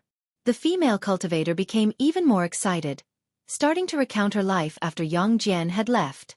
From her words, Yang Jian learned her identity and the changes in the Third Medicine Valley and the whole world after his departure. When he learned about Guan's cultivation being revealed, he wasn't surprised, as he had already heard about the recent events on his way here. This return also involved the arrangement of the Holy Court. He was originally back to join the war effort, but now he was sent to find Guan, and it was the Holy Minister who personally brought him here. At that moment, the Holy Minister was in the Outer Gate City, feeling the sword intent on the heavenly repair platform. So many years had passed, not many people in the Third Medicine Valley knew of Yang Jian, but his name had always been circulated. The female cultivator was no longer a disciple of the Medicine Valley. Today, she had come back to visit her juniors, and upon seeing Yang Jian, she was beyond excited.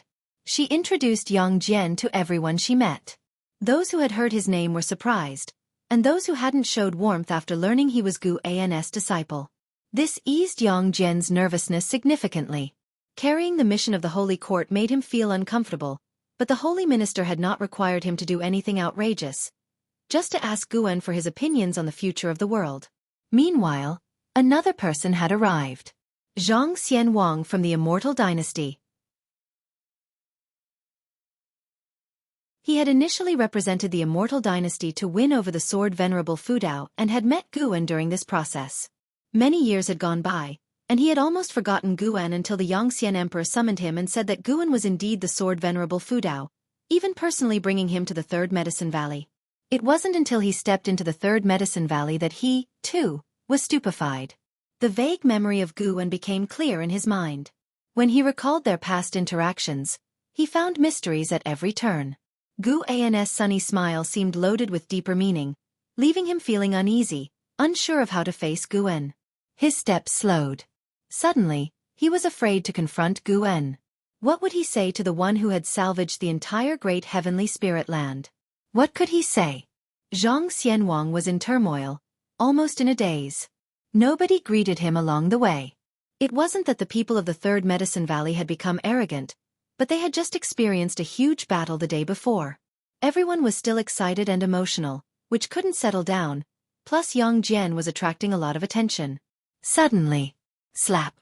A hand landed on Zhang Xianwang's shoulder, frightening the carefree primordial immortal so much that his 3 souls and 7 spirits nearly flew out.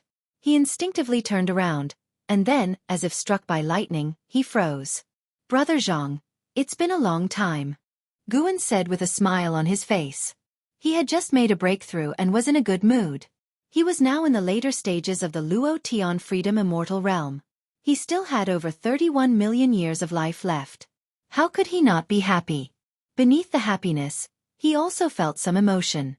Just breaking through in cultivation level cost him 450 million years of his lifespan. The next time he broke through a great realm, he would need to prepare 10 billion years of life and could unlock new abilities. As Guan pondered these thoughts, he asked with a smile, "Brother Zhang, what's wrong? Don't remember me?" He could see through Zhang Xianwang's purpose at a glance, and he could see all of the carefree primordial immortal's fate, even hearing Zhang Xianwang's inner voice. This was the power of a Luo Tian free immortal, able to merge into the heaven and earth rules, integrating will with heaven and earth, and thus knowing everything within heaven and earth.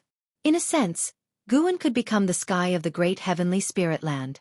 Zhang Xianwang came back to his senses, answering in a fluster, "How could I forget you? No, forget you." "Huh? What's the matter? Don't consider me a friend. What's all this you?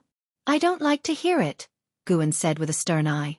He wasn't pretending on purpose. Had always had a good impression of Zhang Xianwang.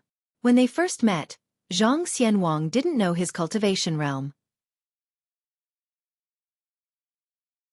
For the carefree primordial immortal to be so high above and still be friendly with cultivators from the mortal realm proved that Zhang Xianwang wasn't as arrogant as most in the immortal path. Even now, as the Luo Tian Zizai immortal, Guan still liked the life of ordinary people. He didn't want to become an aloof and indifferent god. He wanted to continue being human. Of course, these were his current thoughts. He couldn't say if they would change in the future, but he hoped to live his life freely. Zhang Xianwang suddenly didn't know how to respond. Guan grabbed his arm and started pulling him towards his attic. Zhang Xianwang dared not resist, but he was very pleasantly surprised. Gu An's attitude relieved much of his pressure. He looked at Gu An's profile and thought him truly remarkable. Possessing cultivation far exceeding that of His Majesty, yet he could lower his stature to befriend and discuss the Tao with those of lower realms. It seemed to Zhang Xianwang that what Guan said to that mysterious being was true. He really possessed a heart that understood all beings. Suddenly, Medicine Valley erupted in thunderous cheers, for someone had spotted Gu An's return. The disciples surged towards him like a tide. Quite presumptuous. That's what Zhang Xianwang thought.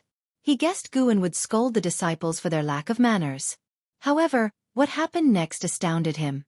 Guan didn't scold them. Instead, he greeted them with a smile. As they were surrounded by the disciples, he greeted each one, answering their inquiries. Looking at the smile on Guan's face, Zhang Xianhuang felt he was just a common man, yet there was something about him that was admirable. True strength wasn't about domination. It was the ability to embrace everything. Zhang Xianhuang suddenly felt this trip hadn't been a waste. Although he hadn't yet ascertained Guan's views on the world, he had already gained something. He had never been an arrogant person. It was the honor of the immortal dynasty that compelled him, often forcing him to adopt a haughty attitude. Master! Yang Jian squeezed through the crowd, looking at Guan with excitement. Guan smiled and said, Jenner, it's been a long time. Come to my house and let's talk. Upon hearing this, Yang Jian was even happier, as all his worries melted away. So Guan, along with Zhang Xianhuang and Yang Jian, moved forward, greeting the disciples and friends along the way. Not only Zhang Xianhuang was moved by Guan's style, Zhu Luo Sword Monarch was too. He couldn't understand why Guan got along so well with these mortals, nor could he comprehend why these mortals lacked a sense of awe towards Guan, Master. Zhan Qin's voice suddenly came from behind the crowd.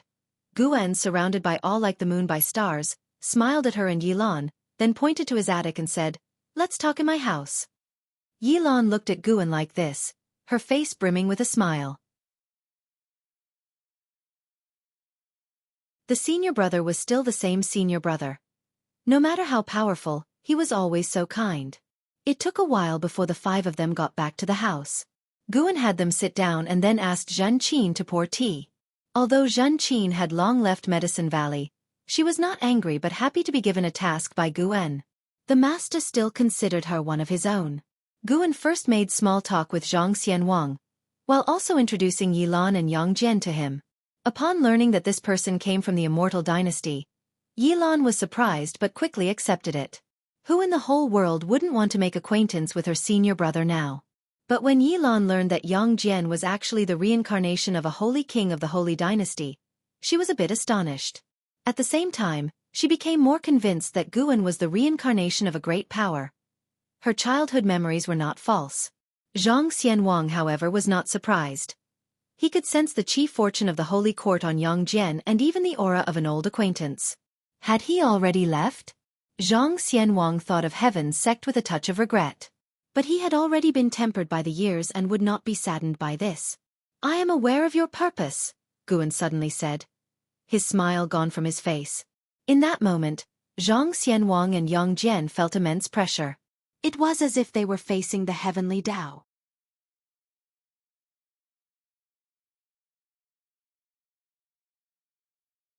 Chapter 468. Facing the heavenly Tao. Guan finished speaking, and his gaze began to sweep over Yang Jian and Zhang Xianhuang, causing the atmosphere in the room to drop to a freezing point. Just having taken a seat, Zhen Qin was also stunned silent, not daring to breathe too loudly. Now, she truly believed that her master was Sword Venerable Fu Dao. This aura was too terrifying.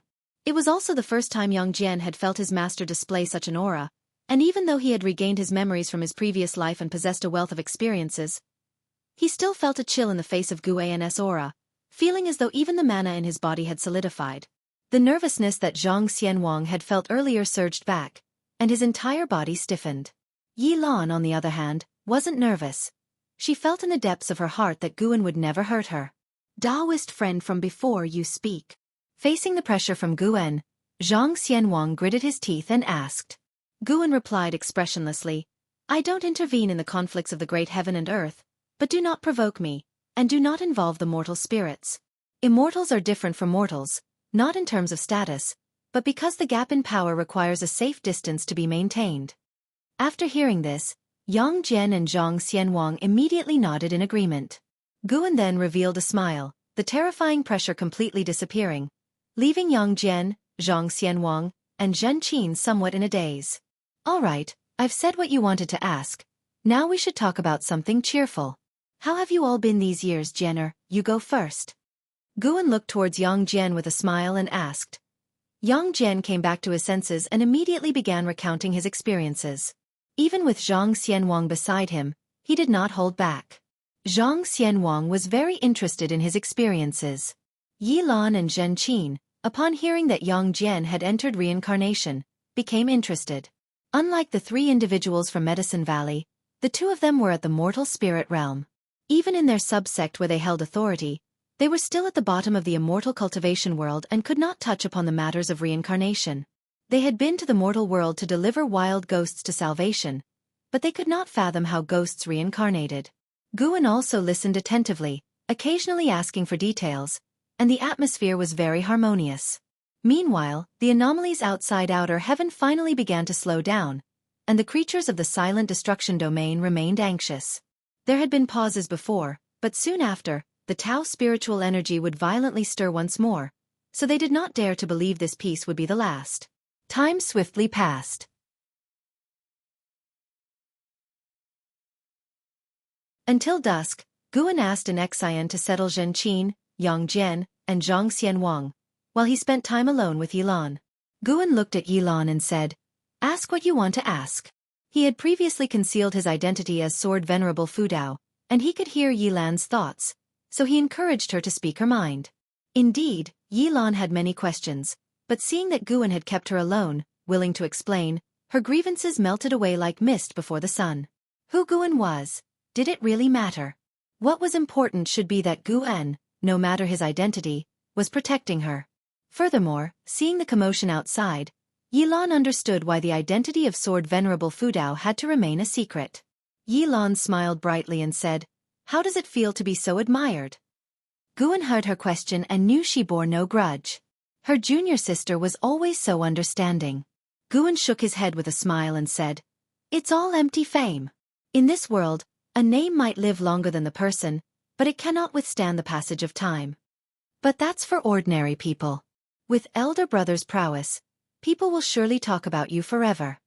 Yi Lan spoke earnestly. Throughout history, how many had the power to save the world? As far as she knew, there was no one better, more accomplished than her elder brother. Guan smiled helplessly and then picked up the teapot to pour some tea for Yi Lan. Yi Lan read his expression and thought about Guan's previous conversation with the Annihilation God Emperor, so she couldn't help asking, could a world like ours really be destroyed? Guan nodded and said, "It was destroyed once long ago. The current great heaven and earth is but a fragment of what once was, and there are many great heaven and earths beyond our sky. Perhaps there are even multiple universes out there. There might be many, many universes.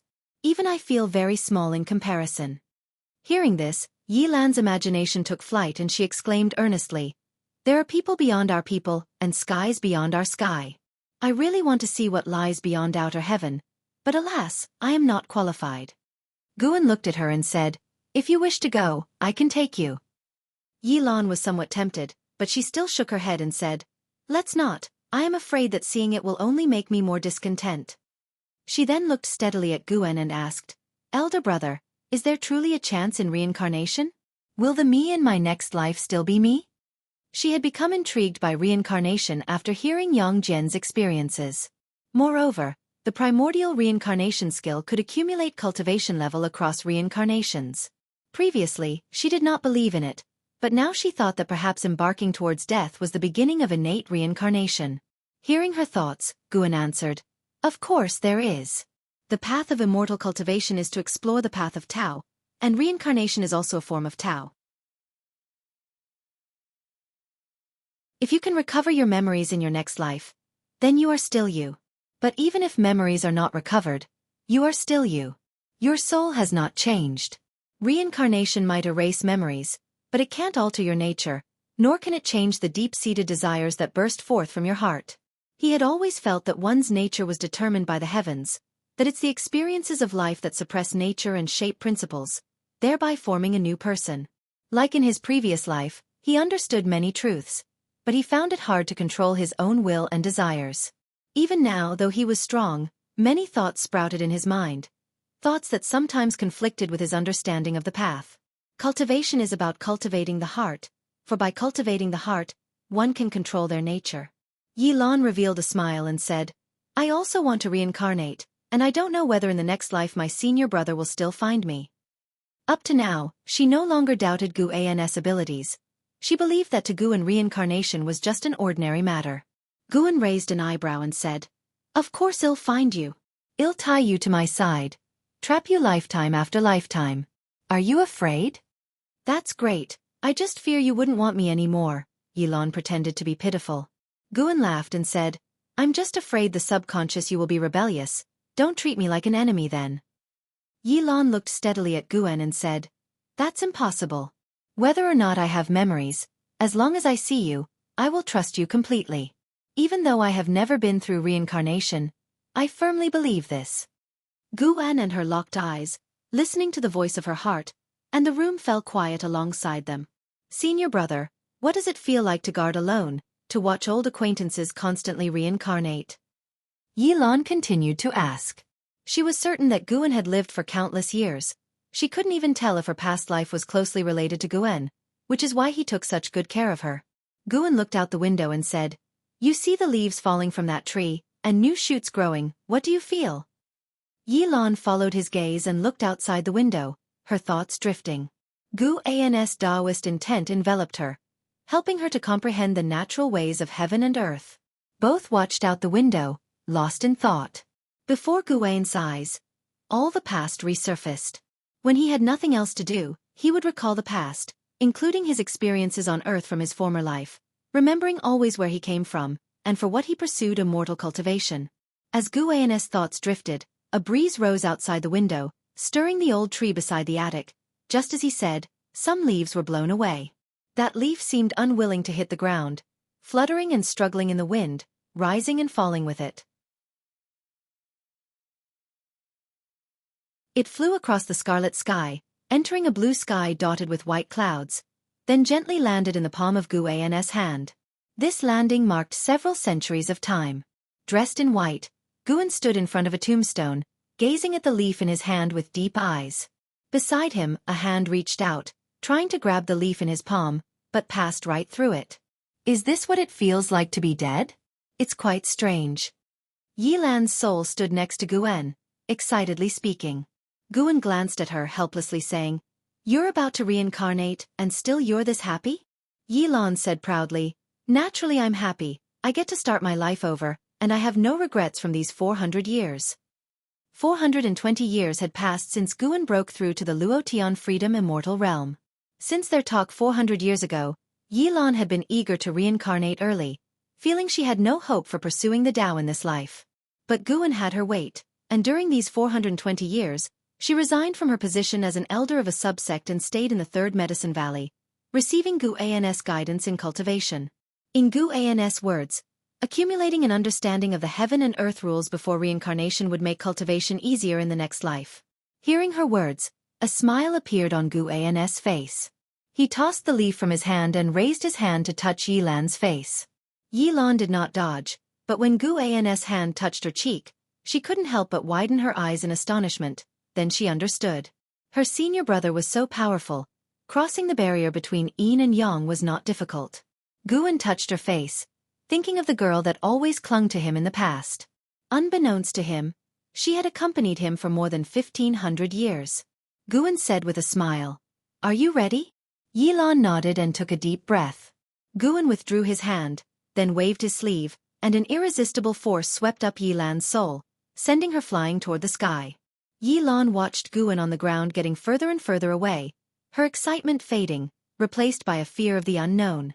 What if in the next life, senior brother couldn't find her, or forgot about her? Her heart ached, only then realizing that no matter how open-minded or well-prepared one was, experiencing life and death personally was completely different. "Don't worry, even if this world perishes, I will still be here. As long as I am, even if the seas dry and stones decay, as long as you are willing to stay by my side, I will come find you." Guan's gentle voice entered Yilan's ears, immediately settling her heart. Yes, if senior brother wanted to abandon her, he could have long ago. What point would there be in deceiving her? She opened her mouth, wanting to talk to Guan, but found herself unable to make any sound. Guan, seeing Yilan in the sky, could hear her heart's voice. He didn't continue the conversation. His gaze shifted toward the outer heaven. That layer of light symbolized the power of heaven. He was curious if reincarnation had anything to do with heavenly Tao. who sat high above, decreeing the destinies for all things. He thought of the group of immortals he would eventually face. Perhaps the power behind Heavenly Tao was such extraordinary immortals in control of everything. One day, he would confront these beings, face Heavenly Tao.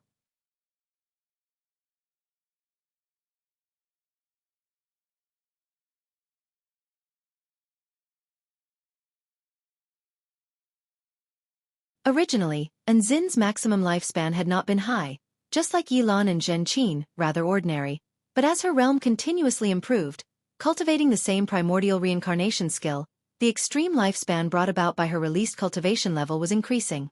Guan could not see through her talent either, but she was indeed improving.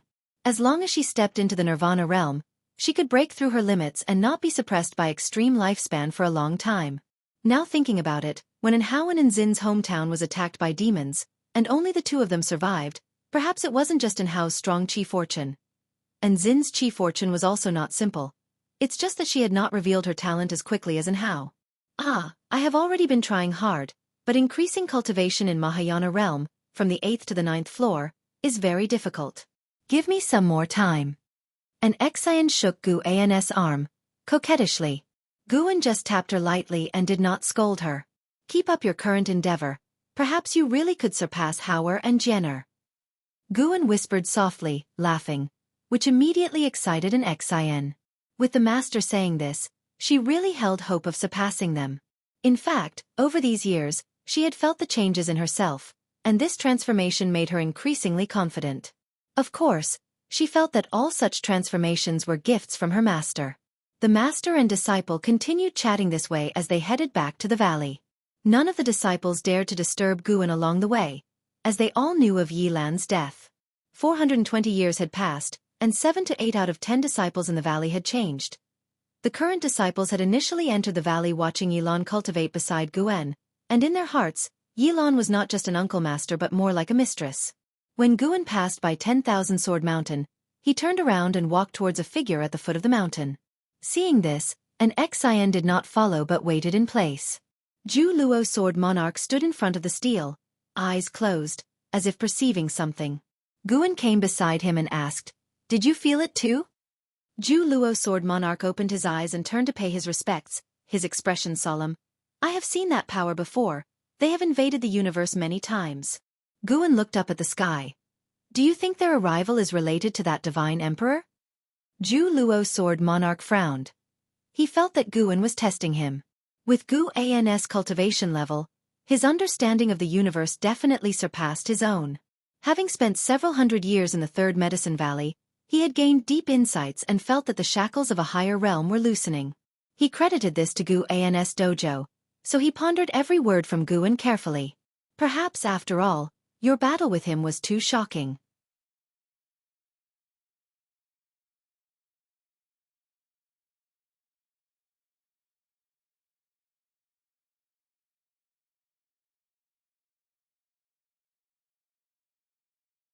Chapter 470.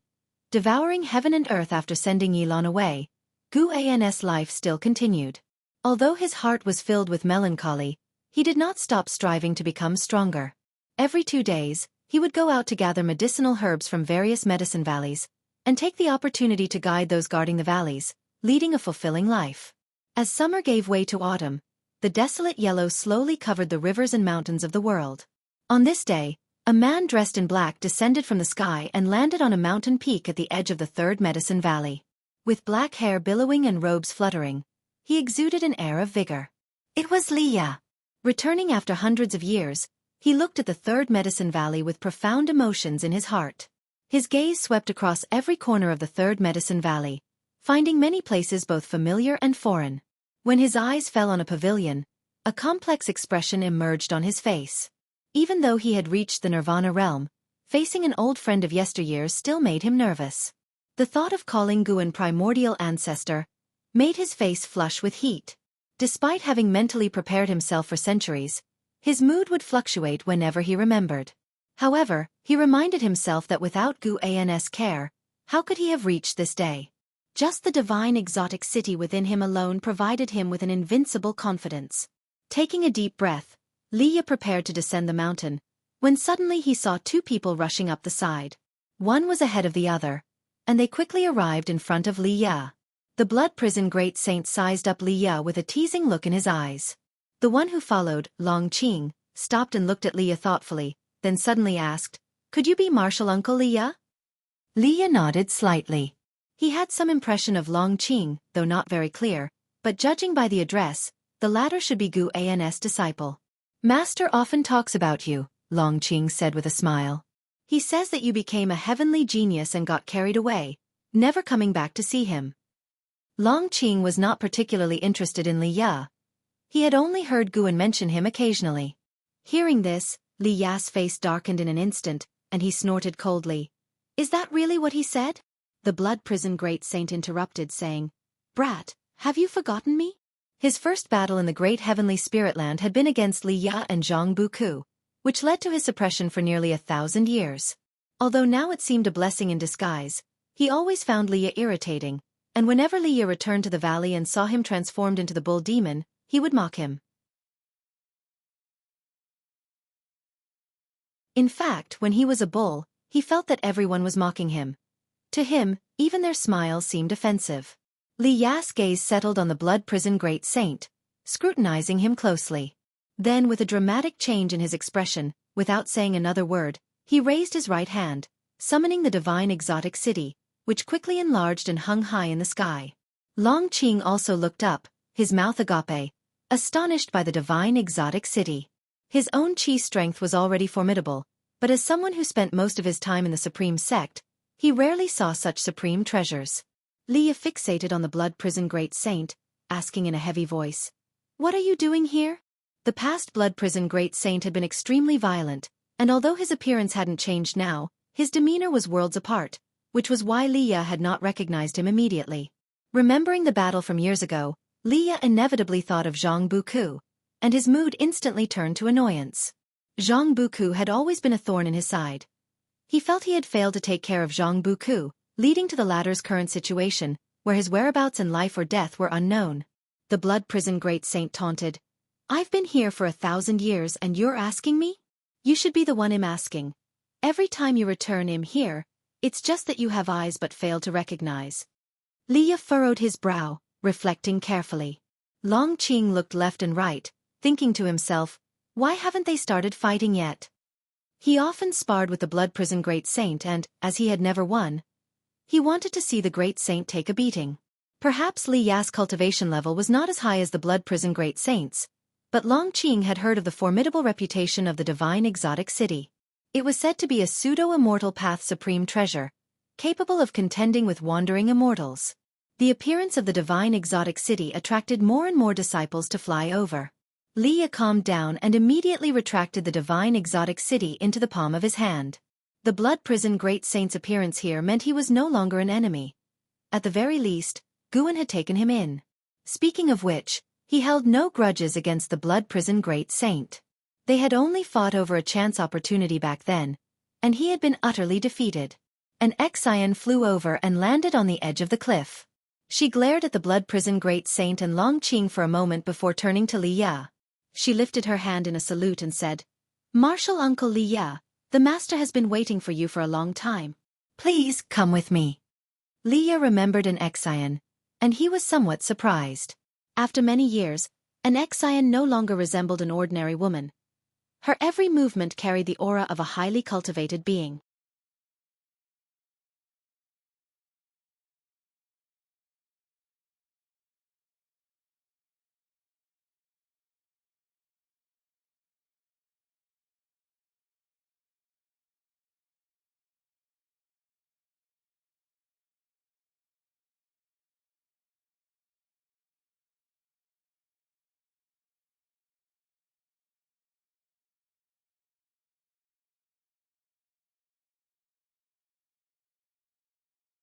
Chapter 472. Chosen One, Bearing Grudges and Favors, Escape Quickly? When young immortal Emperor heard An Hao's words, he couldn't help but frown and asked, "Why escape? And to where?"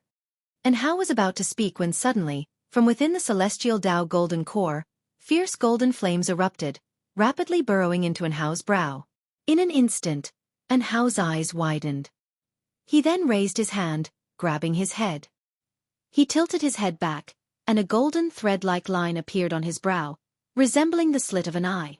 Young Immortal Emperor was horrified and instinctively turned to look at the Celestial Tao Golden Core. The Celestial Tao Golden Core stood motionless in front of him, radiating an ancient aura as if it were the oldest existence in the world. It had witnessed changing seas into mulberry fields and the shifting of constellations. Endless experiences had shaped its now unfathomable presence. And Hao knelt on the ground, his body trembling and his face contorted in obvious, unimaginable pain. Young Immortal Emperor flashed to his side, intending to help him but was repelled by a powerful force. He was thrown hundreds of yards away, stumbling several steps upon landing. He looked at his right hand to see it badly burnt and bleeding profusely. He looked up at Hao, his brows furrowed deeply. Hao kneeled, face downward, as wisps of aura leaked from between his fingers. His body shook, unable to make any sound. Could he really be the chosen one? Young Immortal Emperor murmured to himself, his eyes filled with complexity. He had chosen Hao due to Hao's special destiny pattern, but there was another reason. He wanted to bind him with supporting Tao Sword Venerable. Hao was, after all, the only openly acknowledged true disciple of supporting Tao Sword Venerable. But never had he imagined that upon Hao's arrival, without having yet done anything, he would receive the recognition of the Celestial Tao Golden Core. Throughout the ancient and modern times of the Immortal Dynasty, he had never heard of such an event. Hao, just who are you indeed? Hao couldn't hear Young Immortal Emperor's words. At that moment, he was in a realm of pain unimaginable to ordinary people, enduring not only intense physical agony as if his body was tearing apart but also immense destruction to his soul. He saw many scenes, all of which were his greatest fears. He saw his wife and children brutally killed, his junior sister suffering terribly, even his master's tombstone, all these things tormenting him. If you do not escape, you will end up just like them. A cold, indifferent voice echoed persistently in his ears, provoking his spirits. 37 years later, just after the new year, Guan walked within Outer Sect City, with Blood Prison Great Saint and Long Qing following behind him.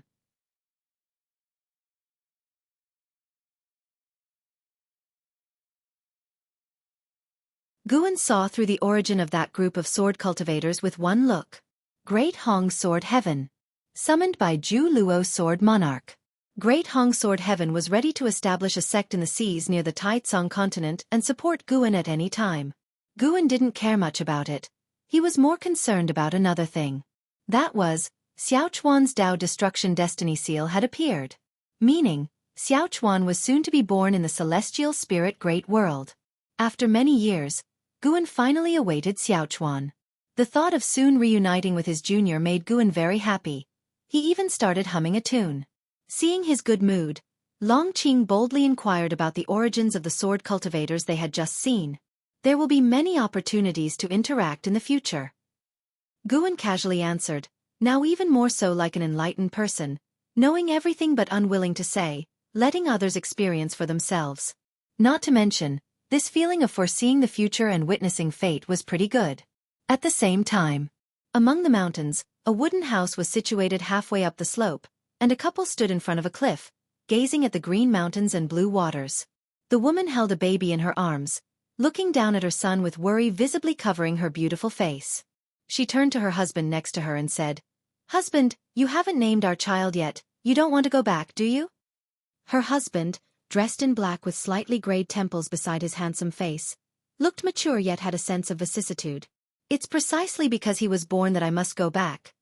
Linger, you should understand. If we don't return, our family of 3 will never have peace. Those enemies will not let me go," the man in black said gravely. His name was Chen Luo, and his wife's name was Su Ling. As they spoke, they moved closer to each other. Su Ling rested her head on his shoulder, confusedly asking, "Is there truly no place for us within the sacred domain? What if we leave the sacred domain?" Chen Luo sighed, "It's more chaotic and dangerous outside. Without a support, even with our Mahayana realm cultivation levels, it's enormously difficult to protect our son. Let's go back. At worst, I will kneel and apologize to my mother. You have given birth to a child for me. She surely won't make things difficult for you." But Su Ling hesitated. Chen Luo turned around, grabbed her shoulders and said, "Linger, trust me, I would rather die than not protect you and our son. I can't stand to see you hurt, nor do I want our son to be born with resentments." The baby in Su Ling's arms opened his eyes. His bright eyes nearly melted her heart. "Yes, we can't let him bear any resentments," Su Ling murmured to herself as if convincing herself. Chen Luo showed a smile saying, "When I first saw this little guy, I felt he would bring good fortune. Don't worry. I heard my father just returned from the Saint Minister's side. With him presiding over the family, my mother certainly won't dare to act rashly." Su Ling took a deep breath and nodded slightly. Seeing her agree, Chen Luo finally breathed a sigh of relief, then embraced his wife tightly. "I swear, I will ensure you live a peaceful life, and I will also help you avenge the destruction of your family," Chen Luo said seriously as he stared at the horizon. Su Ling trembled slightly without responding, but slowly closed her eyes. Across the mountains, cranes flew out from the forest, flapping their wings towards the horizon, forming a V-shape. The sunlight fell on them, and they seemed like celestial cranes, as if carrying hope flying towards the ends of the earth and sea.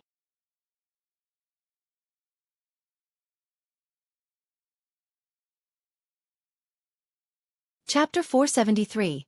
The Power from Outer Space. After wandering around the outer sect city for half a day, Guan finally returned to the valley as dusk fell. The Blood Prison Great Saint and Long Qing were still discussing matters of the Great Hong Sword Heaven Sword cultivators, and it just so happened that many disciples inside the valley were also discussing it, so they joined the conversation. Perhaps it was because Guan enjoyed chatting, which led to everyone in the Third Medicine Valley loving to idle talk. Even the Zhu Luo Sword Monarch would occasionally go to the dojo to play chess and chat, gradually taking on a human flavor. Back in the loft, Guan sat at the table. His mind, however, was on Xiaochuan. He looked and saw Xiaochuan's future life. This life, Xiaochuan was born into better circumstances than the last, with parents and a distinguished family heritage, and his talent was quite good as well. However, the blemish on an otherwise beautiful situation was that Xiaochuan's parents would die when he was young, casting a shadow over his childhood. After the death of his parents, his grandparents still cherished him, providing him with everything, but he always remembered his parents' vengeance. As he grew up, he began investigating the true cause of his parents' death. As a result, he went through many battles and ultimately found out that his grandparents had forced his mother to her death, and, following his father's suicide, he collapsed. In the end, he severed ties with the Chen family and began a wandering life. Even after he became a famous powerhouse, his demeanor remained cold and devoid of smiles. Having waited centuries for Xiaochuan, Guan naturally couldn't bear to see him suffer. He immediately sent a message to Yang Jian, asking the Saint King to sort things out. Now, Yang Jian had restored his status as a Saint King, and his cultivation level was rapidly increasing, until he would recover to become a Dao Void Profound Immortal. Because of Gu An's relationship, Yang Jian received great attention from the Holy Court, leading a battlefield, with his reputation spreading far and wide. With Yang Jian making a move, it was enough to smooth out all the trouble Xiaochuan's parents were currently facing. Life is like a game of chess. I hope you can walk out of the board on your own in this life. Guan picked up the fate pen and began to write, scripting a life. Summer passed and autumn arrived. One day, Guan lay on a branch, reading a book, while instructing Zhu Xi in her cultivation. Zhu Xi sat cross-legged under the tree, her hands constantly changing, executing the mental method, her green robe fluttering with her chi force. The book Guan held was the Theory of Heaven. In recent years, the Theory of Heaven had first caused a stir, leading countless cultivators to vie for it.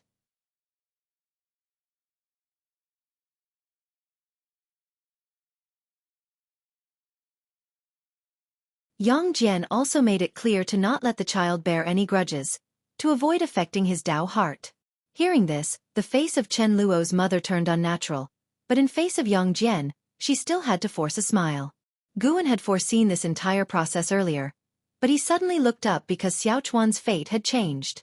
After Yang Jian appeared, Xiaochuan's fate had been altered, and Guan also detected a strange force of cause and effect descending on Xiaochuan. This force came from an unknown place, arriving suddenly, and if not for Gu An's profound cultivation level, he wouldn't have detected its existence. Even with the protection of the Holy Court's destiny, the great cultivators of the Holy Court did not perceive such a force of cause and effect infiltrating the sacred domain. When he looked again at Xiaochuan's fate, what Guan saw was chaos. In the obscure void, Xiaochuan walked alone, dense fog swirling and obscuring his figure. Whether looking back at the past or toward his future, the scenery was the same. Guan had a bad feeling in his heart. His intervention seemed to offer Xiaochuan a beautiful childhood, but it also made his future uncertain and perplexing. Clearly, someone in the unseen was scheming against Guan, therefore targeting Xiaochuan. Guan guessed that the adversary must be beyond the world gate, unable to cross the barriers set by the celestial spirit god to descend into this universe. Hence, they resorted to using cause and effect to scheme. He fell into deep thought.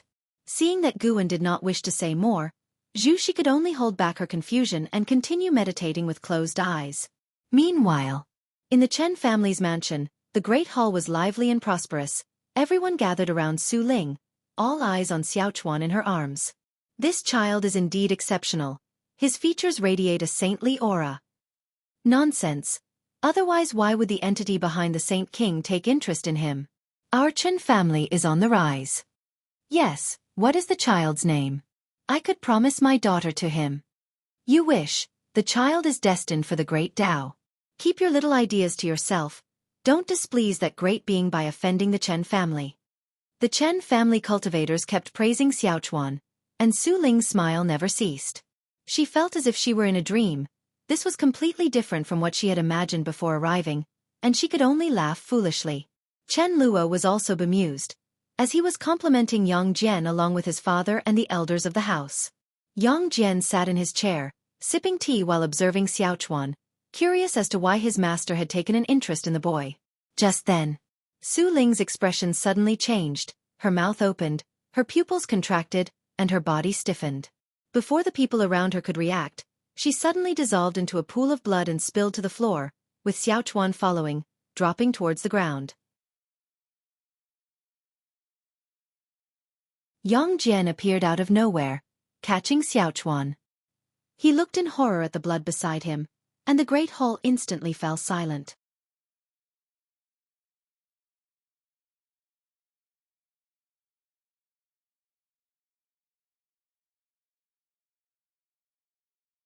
His intervention saved Chen Luo and Su Ling, but it brought them another kind of disaster. He suddenly felt confused. If the mastermind was targeting him, why go after Su Ling and not those close to him? Many of those he cared about had a cultivation level below the Mahayana realm. Could it be that the mastermind wanted Xiaochuan to tread an irredeemable path and lure Guan away from this universe? While protecting Su Ling's soul, Guan could feel the power of that cause and effect, not as strong as his, but certainly coming from another universe. Without crossing universes, it was difficult to assess which was stronger or weaker. Guan stood up, descended from the tree, and looked toward Zhu. Continue your cultivation. I have some things to attend to. With those words, Guan vanished on the spot. He stepped into the hidden spirit palace located at the bottom of the sea. The deep-sea dragon carp, in the midst of cultivation, did not sense Guan's arrival. Guan raised his right hand and released Su Ling's soul, then used nature's spiritual energy to reconstruct her flesh. Su Ling had a long lifespan ahead. As long as her allotted lifespan had not ended, she could regroup her flesh, an easy feat for Guan. The challenge lay in transcending ordained fates. Su Ling's flesh was reconstructed, along with her clothing, just as she appeared right before her death. The deep-sea dragon carp sensed her breath, opened its eyes, and upon seeing its master, it stood up in surprise, hurrying over. Su Ling, as if she had woken from a nightmare, sat on the ground, breathing heavily, her head covered in sweat. She looked up to see Guan, looking as handsome as an immortal god from paintings, her eyes full of fear. You needn't worry, I won't harm you, but you can no longer return. A power beyond the 9 heavens of the immortal path wants to harm your son. Thus they killed you. From now on you'll cultivate here. In time, you'll bring your husband here. Later, you'll manage Medicine Valley for me, and one day, you 3 will be reunited, Guan said before disappearing, leaving Su Ling, a Mahayana cultivator, to rapidly come to terms with reality. A replacement had already been placed inside the hidden spirit palace, now possessing the cultivation level of the heaven-encompassing free immortal. Here the power of cause and effect from outside the universe could hardly harm Su Ling, and it would not even detect her whereabouts. Upon hearing Guan's words, Su Ling was left stunned, her eyes vacant. The deep-sea dragon carp stood to one side, touching its head, unsure of how to strike up a conversation. It was also pondering Guan's previous words. An existence surpassing the 9 heavens of the immortal path? And who is this woman's son? Silence fell upon the hidden spirit palace. After a while, Su Ling took a deep breath, stood up, and bowed to the deep-sea dragon carp, asking, "My name is Su Ling. May I know how to address you, and could you introduce me to this place and the senior who was here just now?" Her heart was shocked. What level of cultivation would someone who can casually mention beings beyond the 9 heavens of the immortal path possess? "Young lady?" Upon hearing this, the deep-sea dragon carp's face revealed a gentle smile, which warmed Su Ling's heart and made her feel a sense of closeness to him. Late at night, Chen Luo, with his hair disheveled, sat in a chair, his eyes empty. His mother was holding Xiaochuan, trying to comfort him, hoping he could come to terms with his situation, but unfortunately, he was not at all receptive. It was then that Yang Jian walked into the room and said to Chen Luo, "There is still hope for your wife to be alive." Upon hearing this, Chen Luo's head shot up. He immediately rushed toward Yang Jian, grabbed his arms, and asked urgently, "Really? What should I do? What do you need from me?" Yang Jian, with a serene expression, said, "Go to the supreme sect in the Taicang continent, and you will know what to do." As soon as he heard this, Chen Luo let go and ran straight for the door. Chen Luo's mother wanted to call out to him, but Yang Jian stopped her, suggesting with significant meaning, "He has now lost all his cultivation, which is a good opportunity to temper him. Let him go to the supreme sect on his own. Do not assist him." Chen Luo's mother hesitated and asked, "Is it the supreme sect where the supporting Dao sword venerable is?"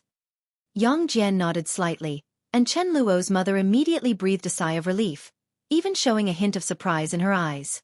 The name of the supporting Dao sword venerable was one she had heard of, the saint who saved all living beings. Such an existence would not plot against her son. She couldn't help but look down at her grandson in her arms, wondering to herself, "My dear grandson, who exactly are you reincarnated from, that even the supporting Dao sword venerable would protect you?" Those who practice immortal cultivation always believe in past and present lives.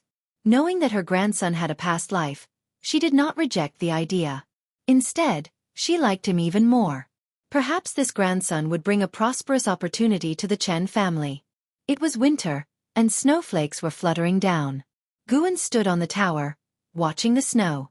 Since Su Ling's mishap, he had always been watching over Xiaochuan. Fortunately, that force of cause and effect hadn't caused any trouble again. But in fact, the existence behind the scenes had succeeded. He had made Xiaochuan return to a state without his parents. This gave Guan some inspiration. The power of cause and effect could actually transcend the universe. He decided that from now on, his main focus would be to research the power of cause and effect and strengthen his own way of cause and effect. In the previous years, he had been perceiving different Dao rules.